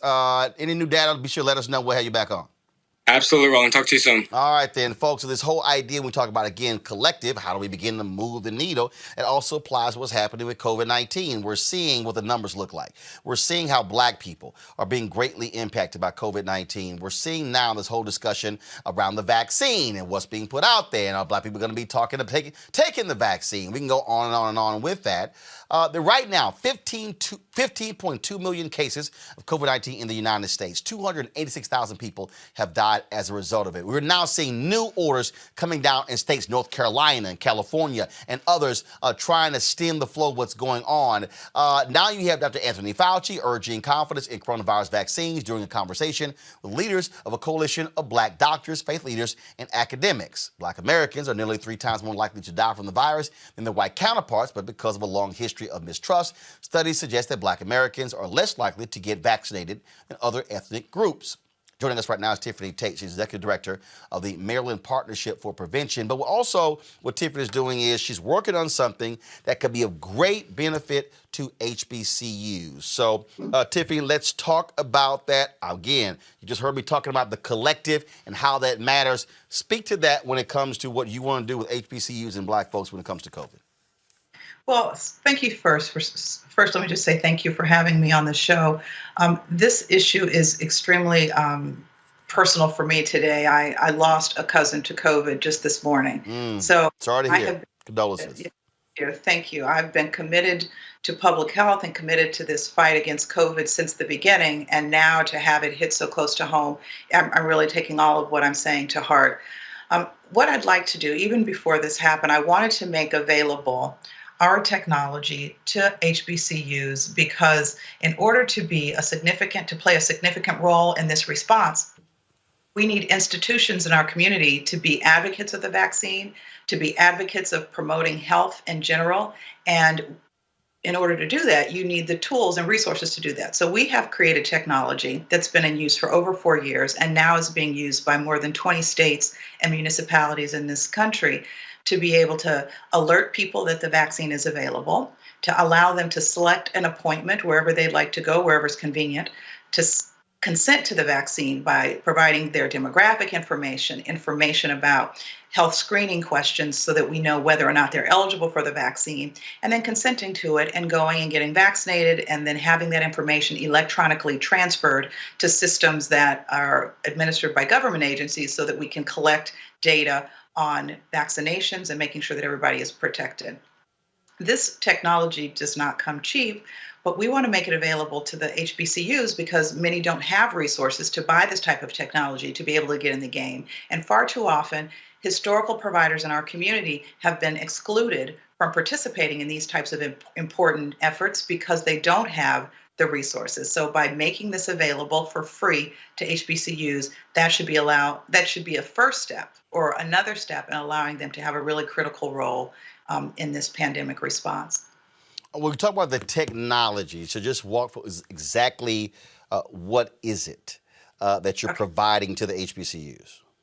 Okay, so there's two systems. One is called PrepMod. And so what PrepMod does, it has two pieces. The first piece is something that is accessed by the consumer, by the public. So they'll go to a website, they'll type in their address, and they'll search for a location where there are vaccines are being made available. So I go in, I type in my address, I say that I want to go somewhere within 10-mile radius of my home, and the system generates all the locations in that area where someone can seek a COVID vaccination.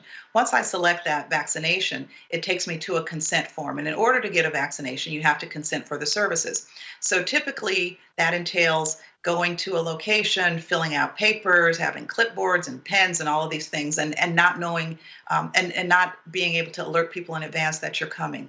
And that often results in long lines, very long lines. And when in these age of where we need to social distance, we can't afford to have hundreds of people waiting. And in inclement weather, we can't afford to have people standing in really long lines outdoors. And so what this technology allows people to do is that they can register in advance, select an appointment. Whoever's providing that service knows that they're coming. And so they don't have to stand in a long line. They don't have to risk their health by being too closely spaced to someone. And they just show up, they get vaccinated. That information basically with 2 clicks gets sent to a state database so that we can register them and they'll always have record of their vaccination. And that's what we'd like to make available to the HBCUs. If they want to have clinics where they're vaccinating their students or vaccinating their faculty, they can use this software to be able to register them. It allows you to plan. You know how many people are going to be needed to administer the vaccine. You know how much space you need to administer the vaccine. You know how much vaccine to order because people have alerted us in advance that they're coming. Far too often in public health, we just put out a call and say, come one, come all, and we don't know if we're going to have enough vaccine or enough staff or enough space. So this allows us to plan, and it plays a key role in being able to respond. One of the key things about getting this vaccine is that you have to report that you've given it to somebody. And if you don't have a system that's connected to a state immunization registry or the federal government's registry, then you can't participate as a provider because it is required that you have to account for the vaccine that you're administering. And for HBCUs and any other institution that's financially strapped, for them to be able to go and find hundreds of thousands of dollars for a system that they may or may not use for extended periods of time, it's just not a feasible undertaking for them. So we'd like to remove that barrier.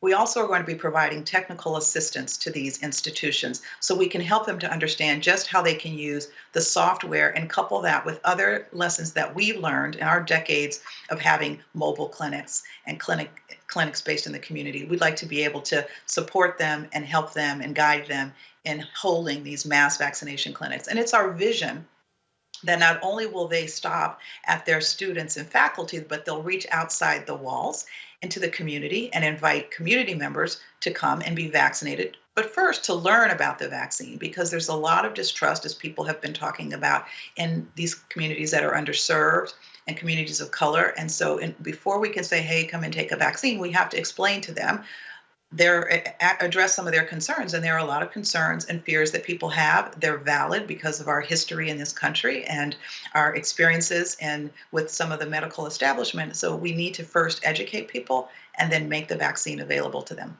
And on that particular point, we talk about education. This is where, and again, I've long said this here, you cannot have these folks who are in charge of messaging, frankly, talking to white folks. You got to have black experts talking to black media platforms, walking people through. One of the reasons why, when COVID hit, we had black experts on this show, black doctors, black ER physicians, black scientists from HBCUs who were talking about this, where black folks said, I can trust that person and what I'm hearing.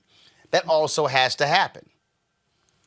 I agree. I agree with you wholeheartedly. And, not only have we not reached out to Black people, but we haven't reached out to people at all. There's been very little communications and promotion and campaigns about what to expect. So we're hearing from the news media. So people like you are bringing on experts and they're saying, well, you might feel a little sick after you get the vaccine. Well, that's important information that needs to be communicated in every media channel. So it should be on the radio, billboards, bus ads, television. We need people to know what to expect, because if people already are a little skeptical and leery of the vaccine, and then their neighbor goes and gets a vaccination, and then they're sick for 3 days, and that just can perpetuate a lot of misconceptions and misperceptions about the vaccine that we really can avoid through an educational campaign.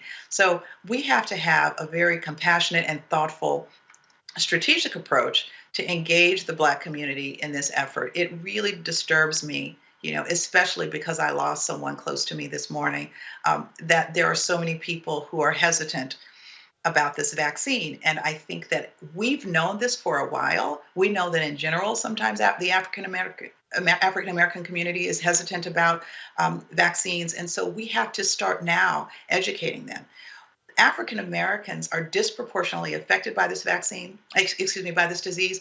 We're also disproportionately affected by the quarantine and having to be essential workers, still going to work and being continuously exposed to the virus.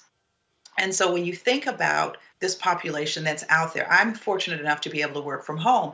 I'm not taking public transportation anywhere. But if you think about some of these communities where they have to rely on public transportation, where they're working these essential jobs, where they're exposed on a daily basis, and they're not protected, and they're not planning to be protected.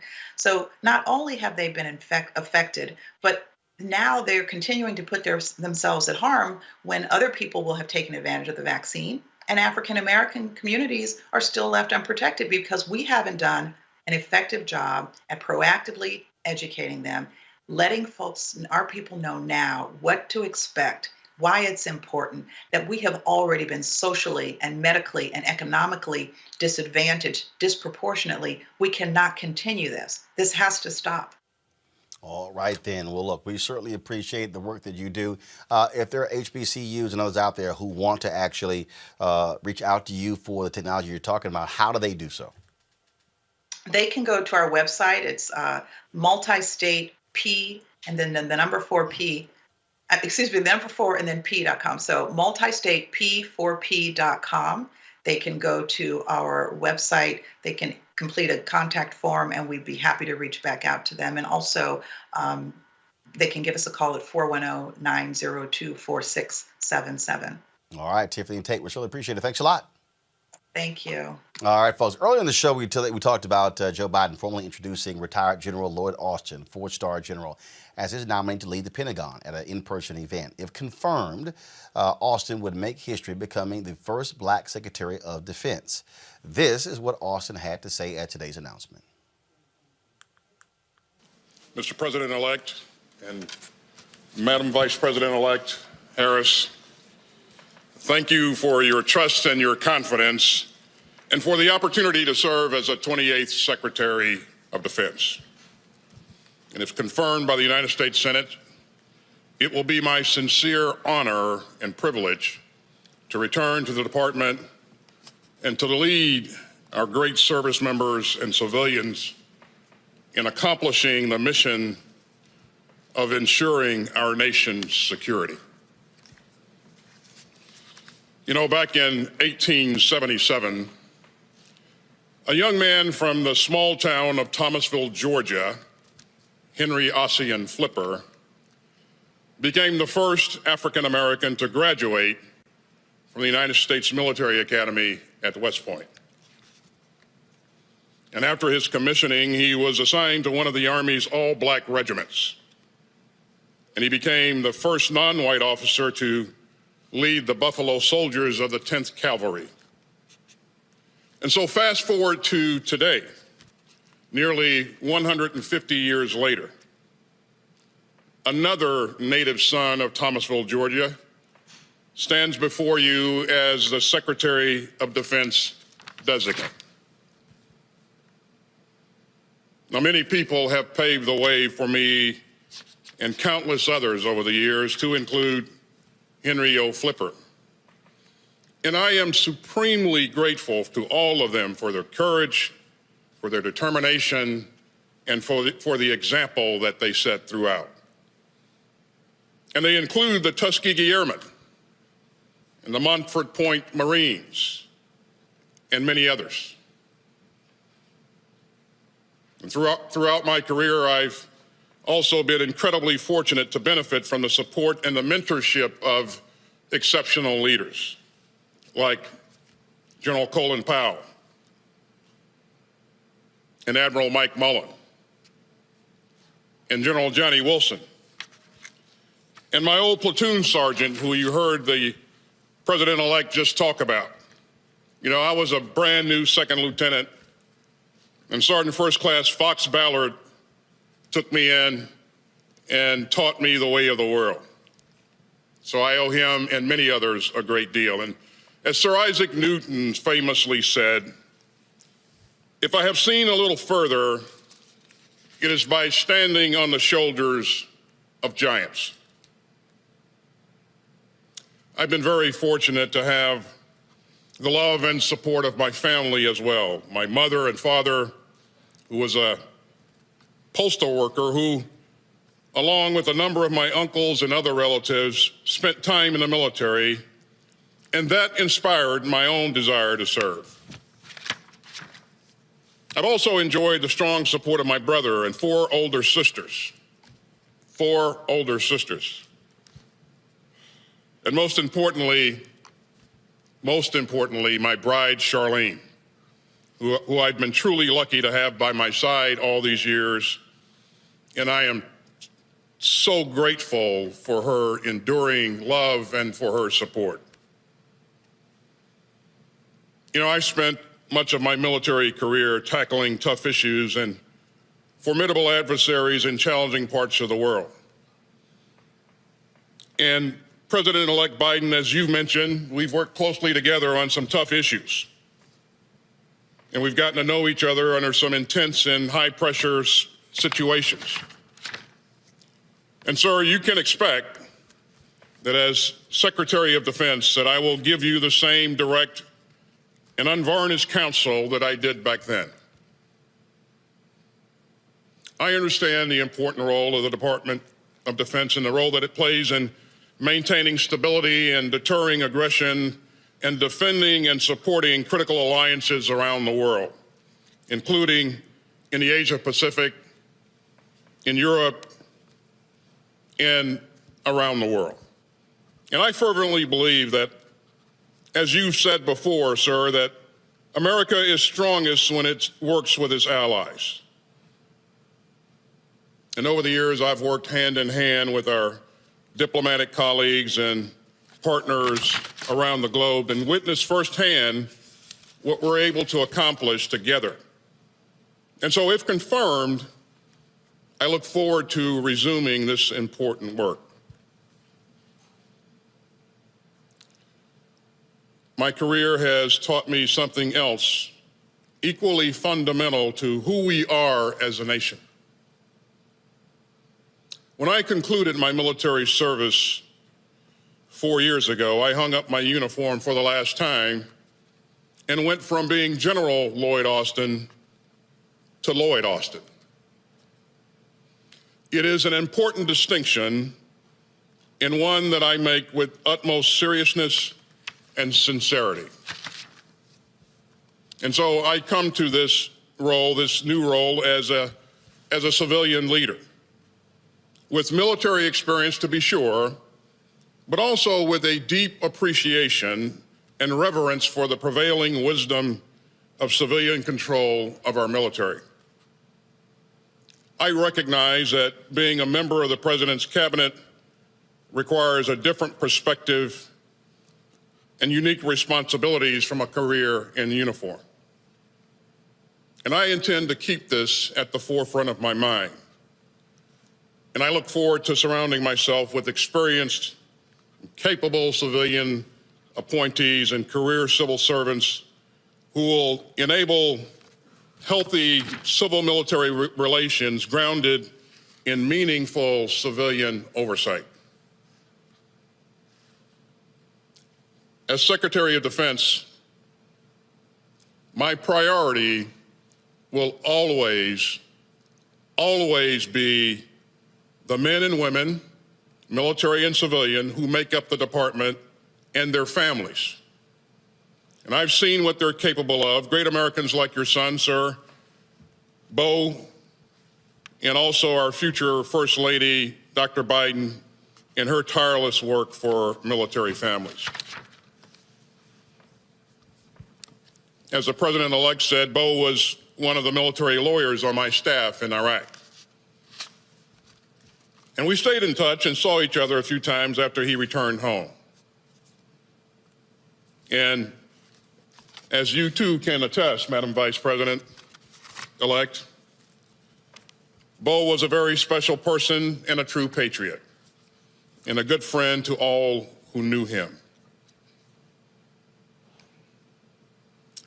Over the past 4 decades, I've witnessed our service members and civilians' selflessness and patriotism and the extraordinary lengths that they will go to in support of the mission and in support of one another. And I could not be more proud of them and their families. And if confirmed, it will be the honor of my lifetime to lead them again with honor and integrity. Thank you again, Mr. President-elect and Madam Vice President-elect, for this opportunity and for your trust and confidence in me. May God bless and keep safe all those currently serving in harm's way, and may God continue to bless the United States of America. Thank you. Robert Patillo, got to ask you first, there are some Democrats who are saying that Lloyd Austin should not be granted this waiver by the Senate to serve as Secretary of Defense. It requires that former military folks wait 7 years after their retirement. He's only been retired 4 years. A waiver was granted when General Mattis was chosen by Donald Trump. Should Democrats grant that waiver? Should they refuse to do so? What would that say if they actually torpedo the first black Secretary of Defense? Well, I think it's less so about, and this sounds funny coming from me, but I think it's less so about race and more so about policy. That if you're a Pan-Africanist, you want to make sure that it's more important not just to have the first African-American Secretary of Defense, but to have the first African-American Secretary of Defense who was actually interested in reducing war and militarism across the black and brown world. You know, if you're somewhere in Angola or in Haiti or in many of the other spots where the U.S. military is at across the world, you don't care if that drone strike is authorized by a black person or a white person or an alien. You care about the drone strike. So we need to find out what the military policy and agenda is going to be, if we're going to return to continuing the policies of militarism and globalism that America has been on for the past half century. And also we're going to have some congressional hearings to find out, well, he was on the board of Raytheon, which is a defense contractor. The U.S. government just passed a $780 billion defense authorization bill with a veto-proof majority at the same time that we can't pass a $900 billion stimulus package for the American people. So it's less important the race of the person who's the Secretary of Defense, and more important if they are going to turn away from militarism, turn away from globalism, turn away from an eternal war that America has been in, and have a policy of peace and actual reconciliation across the globe. Monique? So I think what would be helpful is if we actually took a couple of minutes to give credit to this Black man, 4-star general, only the 6th Black man, African American, to become a 4-star general out of 200. Oh, actually, he was the 6th at the time. In 2010. Yeah, yes. yeah. We've had some since. Go ahead. Since then, and to understand that he has administrative leadership, he has managerial qualities. He's led in war. He's led in the end of wars and the bringing of troops home. He is familiar and has worked alongside the president-elect, which, as we can see, is a definite pattern with President-elect Biden. He picks people he knows and has worked well with and can vouch himself for the quality of their work, for their integrity, for their experience, for their expertise, etc. So this is a well-qualified first Black man to be appointed and hopefully to become this. And second, I want to point out, this law was enacted in 1947, not 1847 or 1747. It's relatively fresh. It's not constitution-based. It was enacted by the legislature because of feelings they had about who should and should not serve in that position. So I many times lean on constitutional intent, legislative intent when it makes sense. But in this instance, I believe that the President of the United States should be the person who has the say about his cabinet for every single position. And if there are reasons why, at this point, President-elect Biden is choosing this person, then I think what it meant when I voted for him is that I trust his judgment. So I'm backing this call, and I dare anybody on the Republican side to be a hypocrite and not support it. And, shame on you, Dems. Just shame on you. Get your act together. Scott? Yeah, this is an impressive candidate. He's been 4 years out of the military, and his statement about the separation between military life and civilian life and protecting the lives of civilians and military people will be part of his duties and responsibilities. If you're going to give a waiver to Mattis because you want him to fight against Donald Trump's worst instincts, it's not really that impressive of a reason to grant a waiver to Mattis, which Democrats and Republicans did. With this candidate or nominee, it's interesting that Democrats are arguing, well, we did it once, we shouldn't do it again. Well, if it's good for Mattis, for whatever reason, it's certainly good for this 4-star general. And it really makes no sense for the Democrats to fight this or to make Biden use a lot of political capital to not only get the waiver done. Here's a reason to give him the waiver, because he's been out 4 years and he's been in the war theater. But more importantly, we need to rebuild our relationships worldwide based on the damage done by the Trump administration. Mattis wasn't a backstop against Trump's worst instincts. He was a pacifier, if you will. He could only do so much with Donald Trump. And so if you're going to get into that rabbit hole argument, it's as good for this nominee as it was for Mattis. And this guy was far more impressive, or just as impressive as General Mattis. And so I think Democrats need to, they can fire, but they're misfiring on this. And we need this gentleman now more than ever, and I think we're going to get him. And if the Dems and the Republicans want to fight it out about it, they're both very hypocritical, and that's something we don't need. We're get away from that hypocrisy under Biden-Harris.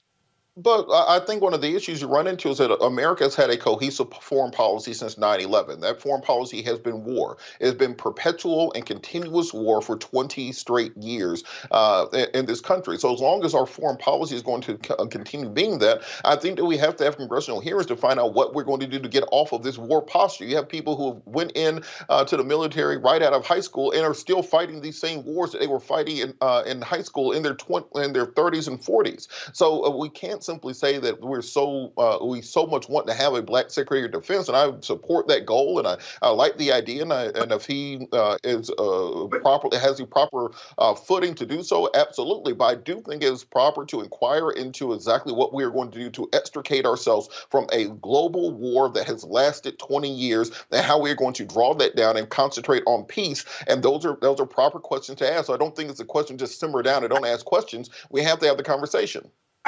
I didn't say we that wasn't a proper question. In fact, that pours into why we need him, because he was over with the withdrawal of Iraq and the reduction of troops in many of these theaters of war. And so that makes sense. Now, we can make the inquiry, if you will. I'm talking about the vote, right? The vote of Republicans and Democrats against him because you don't want to do it twice.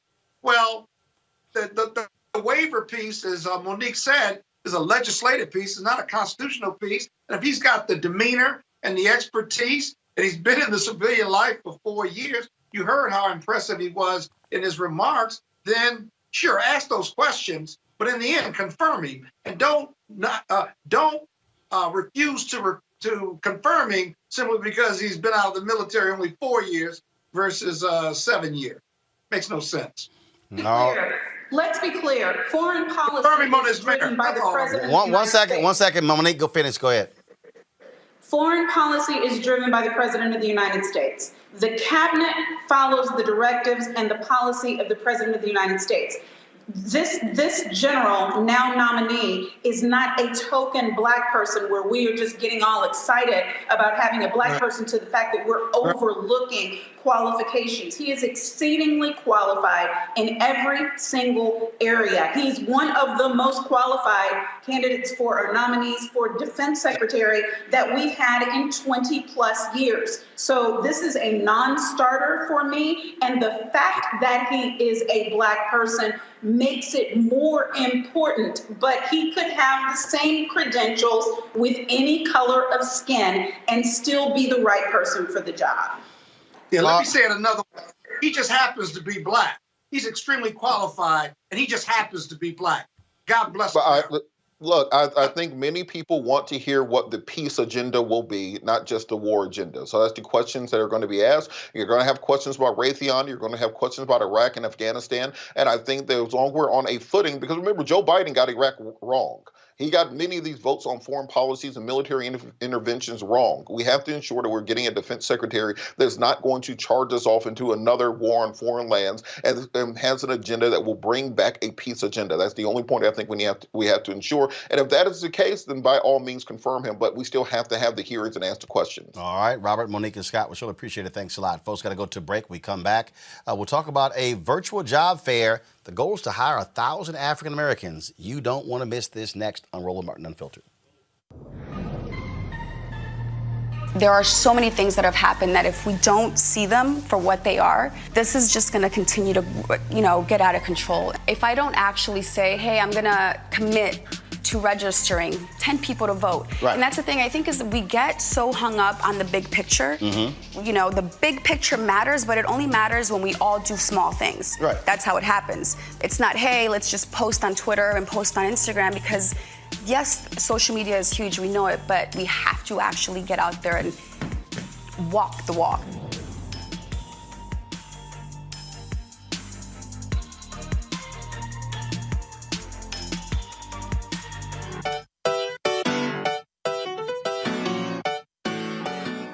We got power.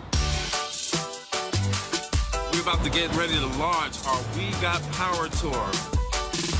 Slim and I are going on the blackest bus in America. We're hitting the streets again.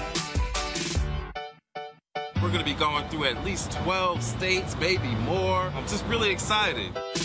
Now, it's a little bit different this time because COVID-19, we've got to wear masks, we've got to be socially distanced, but we are very committed that we've got to get in the streets and inspire and encourage our people in ways that are socially distant. Ready to hit the road, ready to see our folks, ready to be socially distant, ready to mask up. On our way to Pennsylvania, we'll be there for 2 days, and then we're headed to Ohio to Cleveland. We're going to be just spreading a lot of love and building a lot of power. The very last day day. We're going to be out here on the ground in these streets because our people need us. Can't stop, won't stop. Register to vote. You can even request your online vote by mail ballot by clicking the link or by scanning our QR code with your camera. Vote early. Vote today, because we got power.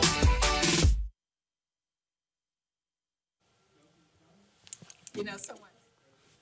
All right, folks, let me show you this here. On Sunday, Cliff and Latasha just sent me this. On Sunday, there's going to be an event taking place in Columbus, Georgia. It is the We Got Power, Let's Do It Again early vote tailgate taking place at the Columbus Civic Center. Sunday, December 13th, 1 p.m. to 3 p.m. You see right there, it will feature Waka Flocka, Tammy Rivera, also Vina E. and Sybil Wilkes. They're going to have free food, performances, music, voter education, and more. They literally just sent it to me, and so I might be racing back there trying to get us to live stream that on Sunday. And so if you're in Columbus, Georgia, go ahead and make plans to be at this particular event on Sunday, being sponsored by Black Voters Matter. All right, folks. Black unemployment is at an all-time high, and a lot of people are desperate for new career opportunities that are specifically looking for Black professionals.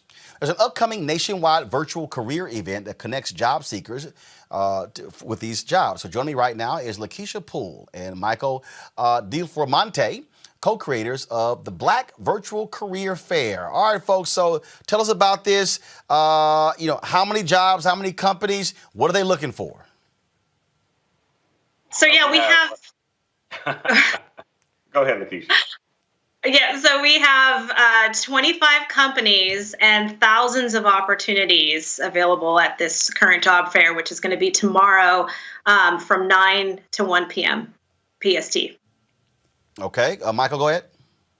Sure. Well, I think the key to it also is that oftentimes when you hear about a job fair, you think about people who are unemployed. Well, they're looking actually for people who are active candidates as well as people who are passive candidates or people who already have jobs, but they're looking to get better jobs. I think the thing that is different here is that people think that because we're in a pandemic, nobody's hiring. But we found 25 companies, as we have found all year long, who are looking to hire, and in particular are looking to hire qualified Black talent.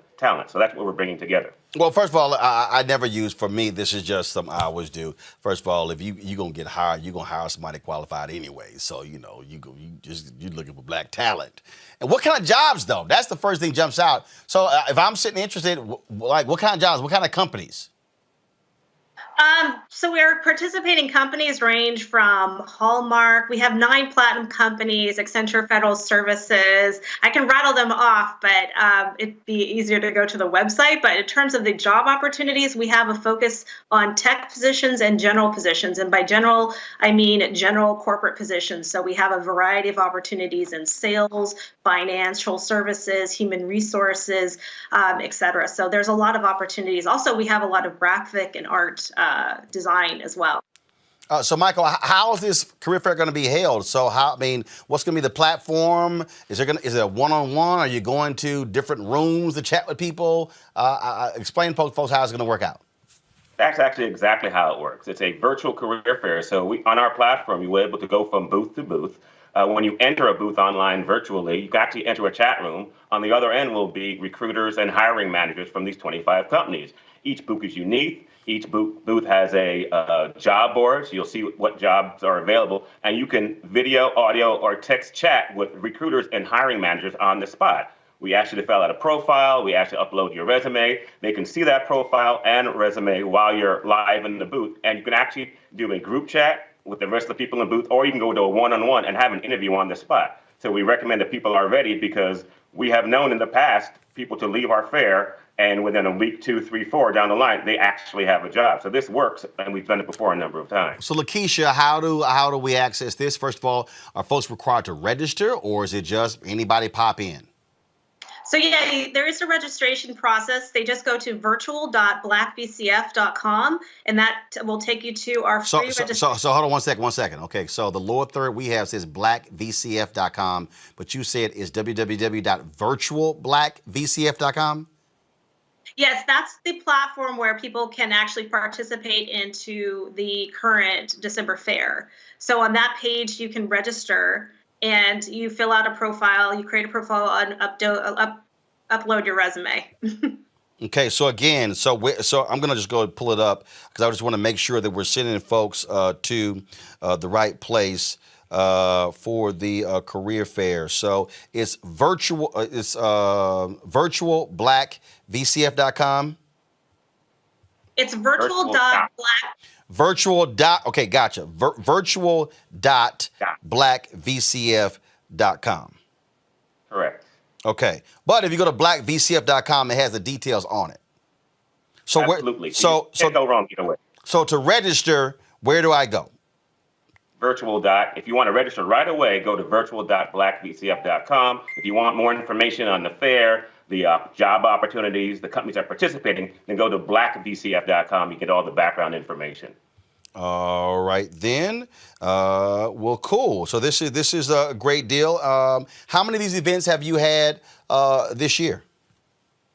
This year we've had, this will be our third event this year. We had one in January, we had one in October. And in fact, the demand was so much in October that we put the December one on the schedule. It wasn't even on the schedule until we did the October event, and we are meeting demand with the December event.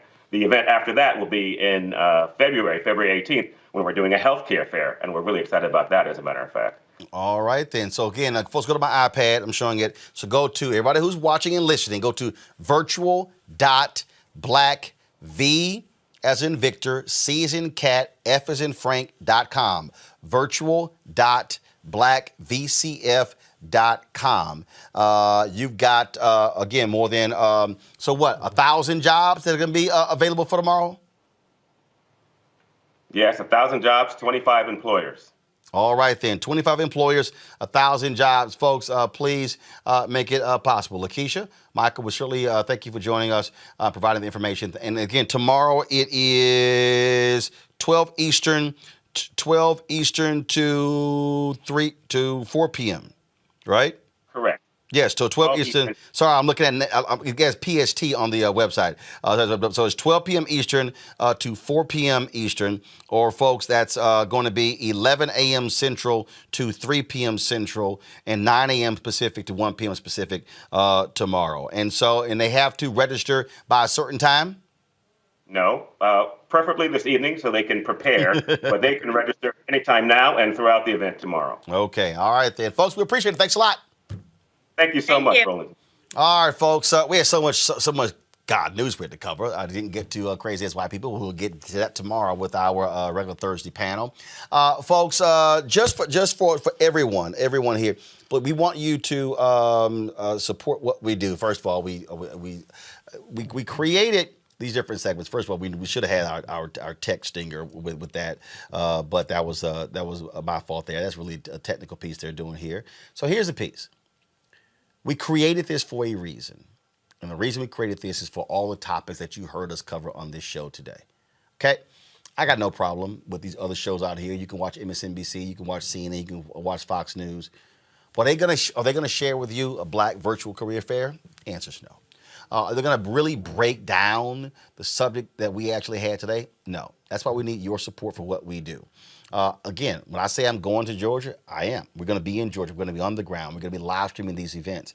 Early voting starts on Monday. We're going to be there on Monday. I'm going to try to get to Georgia early to be able to cover this event on Sunday with Black Voters Matter. Folks, this is why we have to have our own platforms. And the reality is we have created this show, created the technology for us to be able to present the kind of news to you. So that means we need your support as well. Thousands of you watching on YouTube right now, also on Facebook and on Periscope. You can support us. You can join right there on YouTube. You can also join on Facebook, or you can simply join our Bring the Funk fan club. Our goal is to get 20,000 of our followers to contribute at least $50 each for the whole year. That's $4.19 a month, 13 cents a day. You can do so by you can give, if you can't give that, fine. You can give less. If you can give more, that's great as well. I want to just, first of all, you can give Cash App, $RM Unfiltered, PayPal.me/R Martin Unfiltered, Venmo.com is /RM Unfiltered. Keenan, we need to add Zelle to this, which is the Roland@RolandSMartin.com email. And then, of course, you can send a money order to New Vision Media, Inc., 1625 K Street Northwest, Suite 400, Washington, D.C., 2006. Certainly want to thank our folks who contribute to our show. Wishing you a season that glistens with all things happy and bright. Happy belated birthday. Thank you for all that you do. Marvin Bryan. So certainly appreciate Marvin. Thank you so very much. Benny Briggs. Certainly, Benny, thank you so very much for your generous endorsement. And Benny said, happy belated birthday to you and your mom. Keep up the good work. Benny, I appreciate that, and she appreciates that. This is George. I can't make it out. George Turkalo, Turchian. So, George, if you're watching, let me know exactly what it is. I see the TUCH. I can't make out the last three letters, but I certainly appreciate it. George is from Philadelphia, Pennsylvania. So, George, I appreciate that. What we got here? Hot Springs. What was it? Hot Springs, Arkansas. Is that Hot Springs, Arkansas? I think we got there to see. Let's see here. My aunt, I love what you're doing. Presenting black people as they are intelligent, thoughtful, and more than just a soundbite. Keep up the good fight. Yours, Mrs. Ella Seymour and Mr. Kelly Braxton. And then P.S. When did you give up your fishing show? Ha ha ha. You know, there's a famous fisherman named Roland Martin. White guy. I ain't him. I can't stand fishing. So that's funny as well. So let me see if I can read one more, y'all. One of our followers who sent in their Bring the Funk Fan Club contribution. Let's see here. Thanks for helping me realize that when the Bible says it's better for a camel to go through the eye of the needle than for a rich man. Thank you for your show. And because this person says, this is Michael Capers. He said, I was one watching for free. Michael, $200. I certainly appreciate that, Michael. Thank you so very much. Again, y'all, we have phenomenal fans. They have been hugely supportive of this show, contributing to what we do. We thank all of them every Friday, of course. We run the listing of all the people who join our fan club. If you've given and your name is not there, simply send me an email. Go to RolandSMartin.com, go to RolandMartinUnfiltered.com, send me an email, and we'll get that taken care of. All right, folks, that's it for me. I shall see y'all tomorrow. Have a good one. Holla!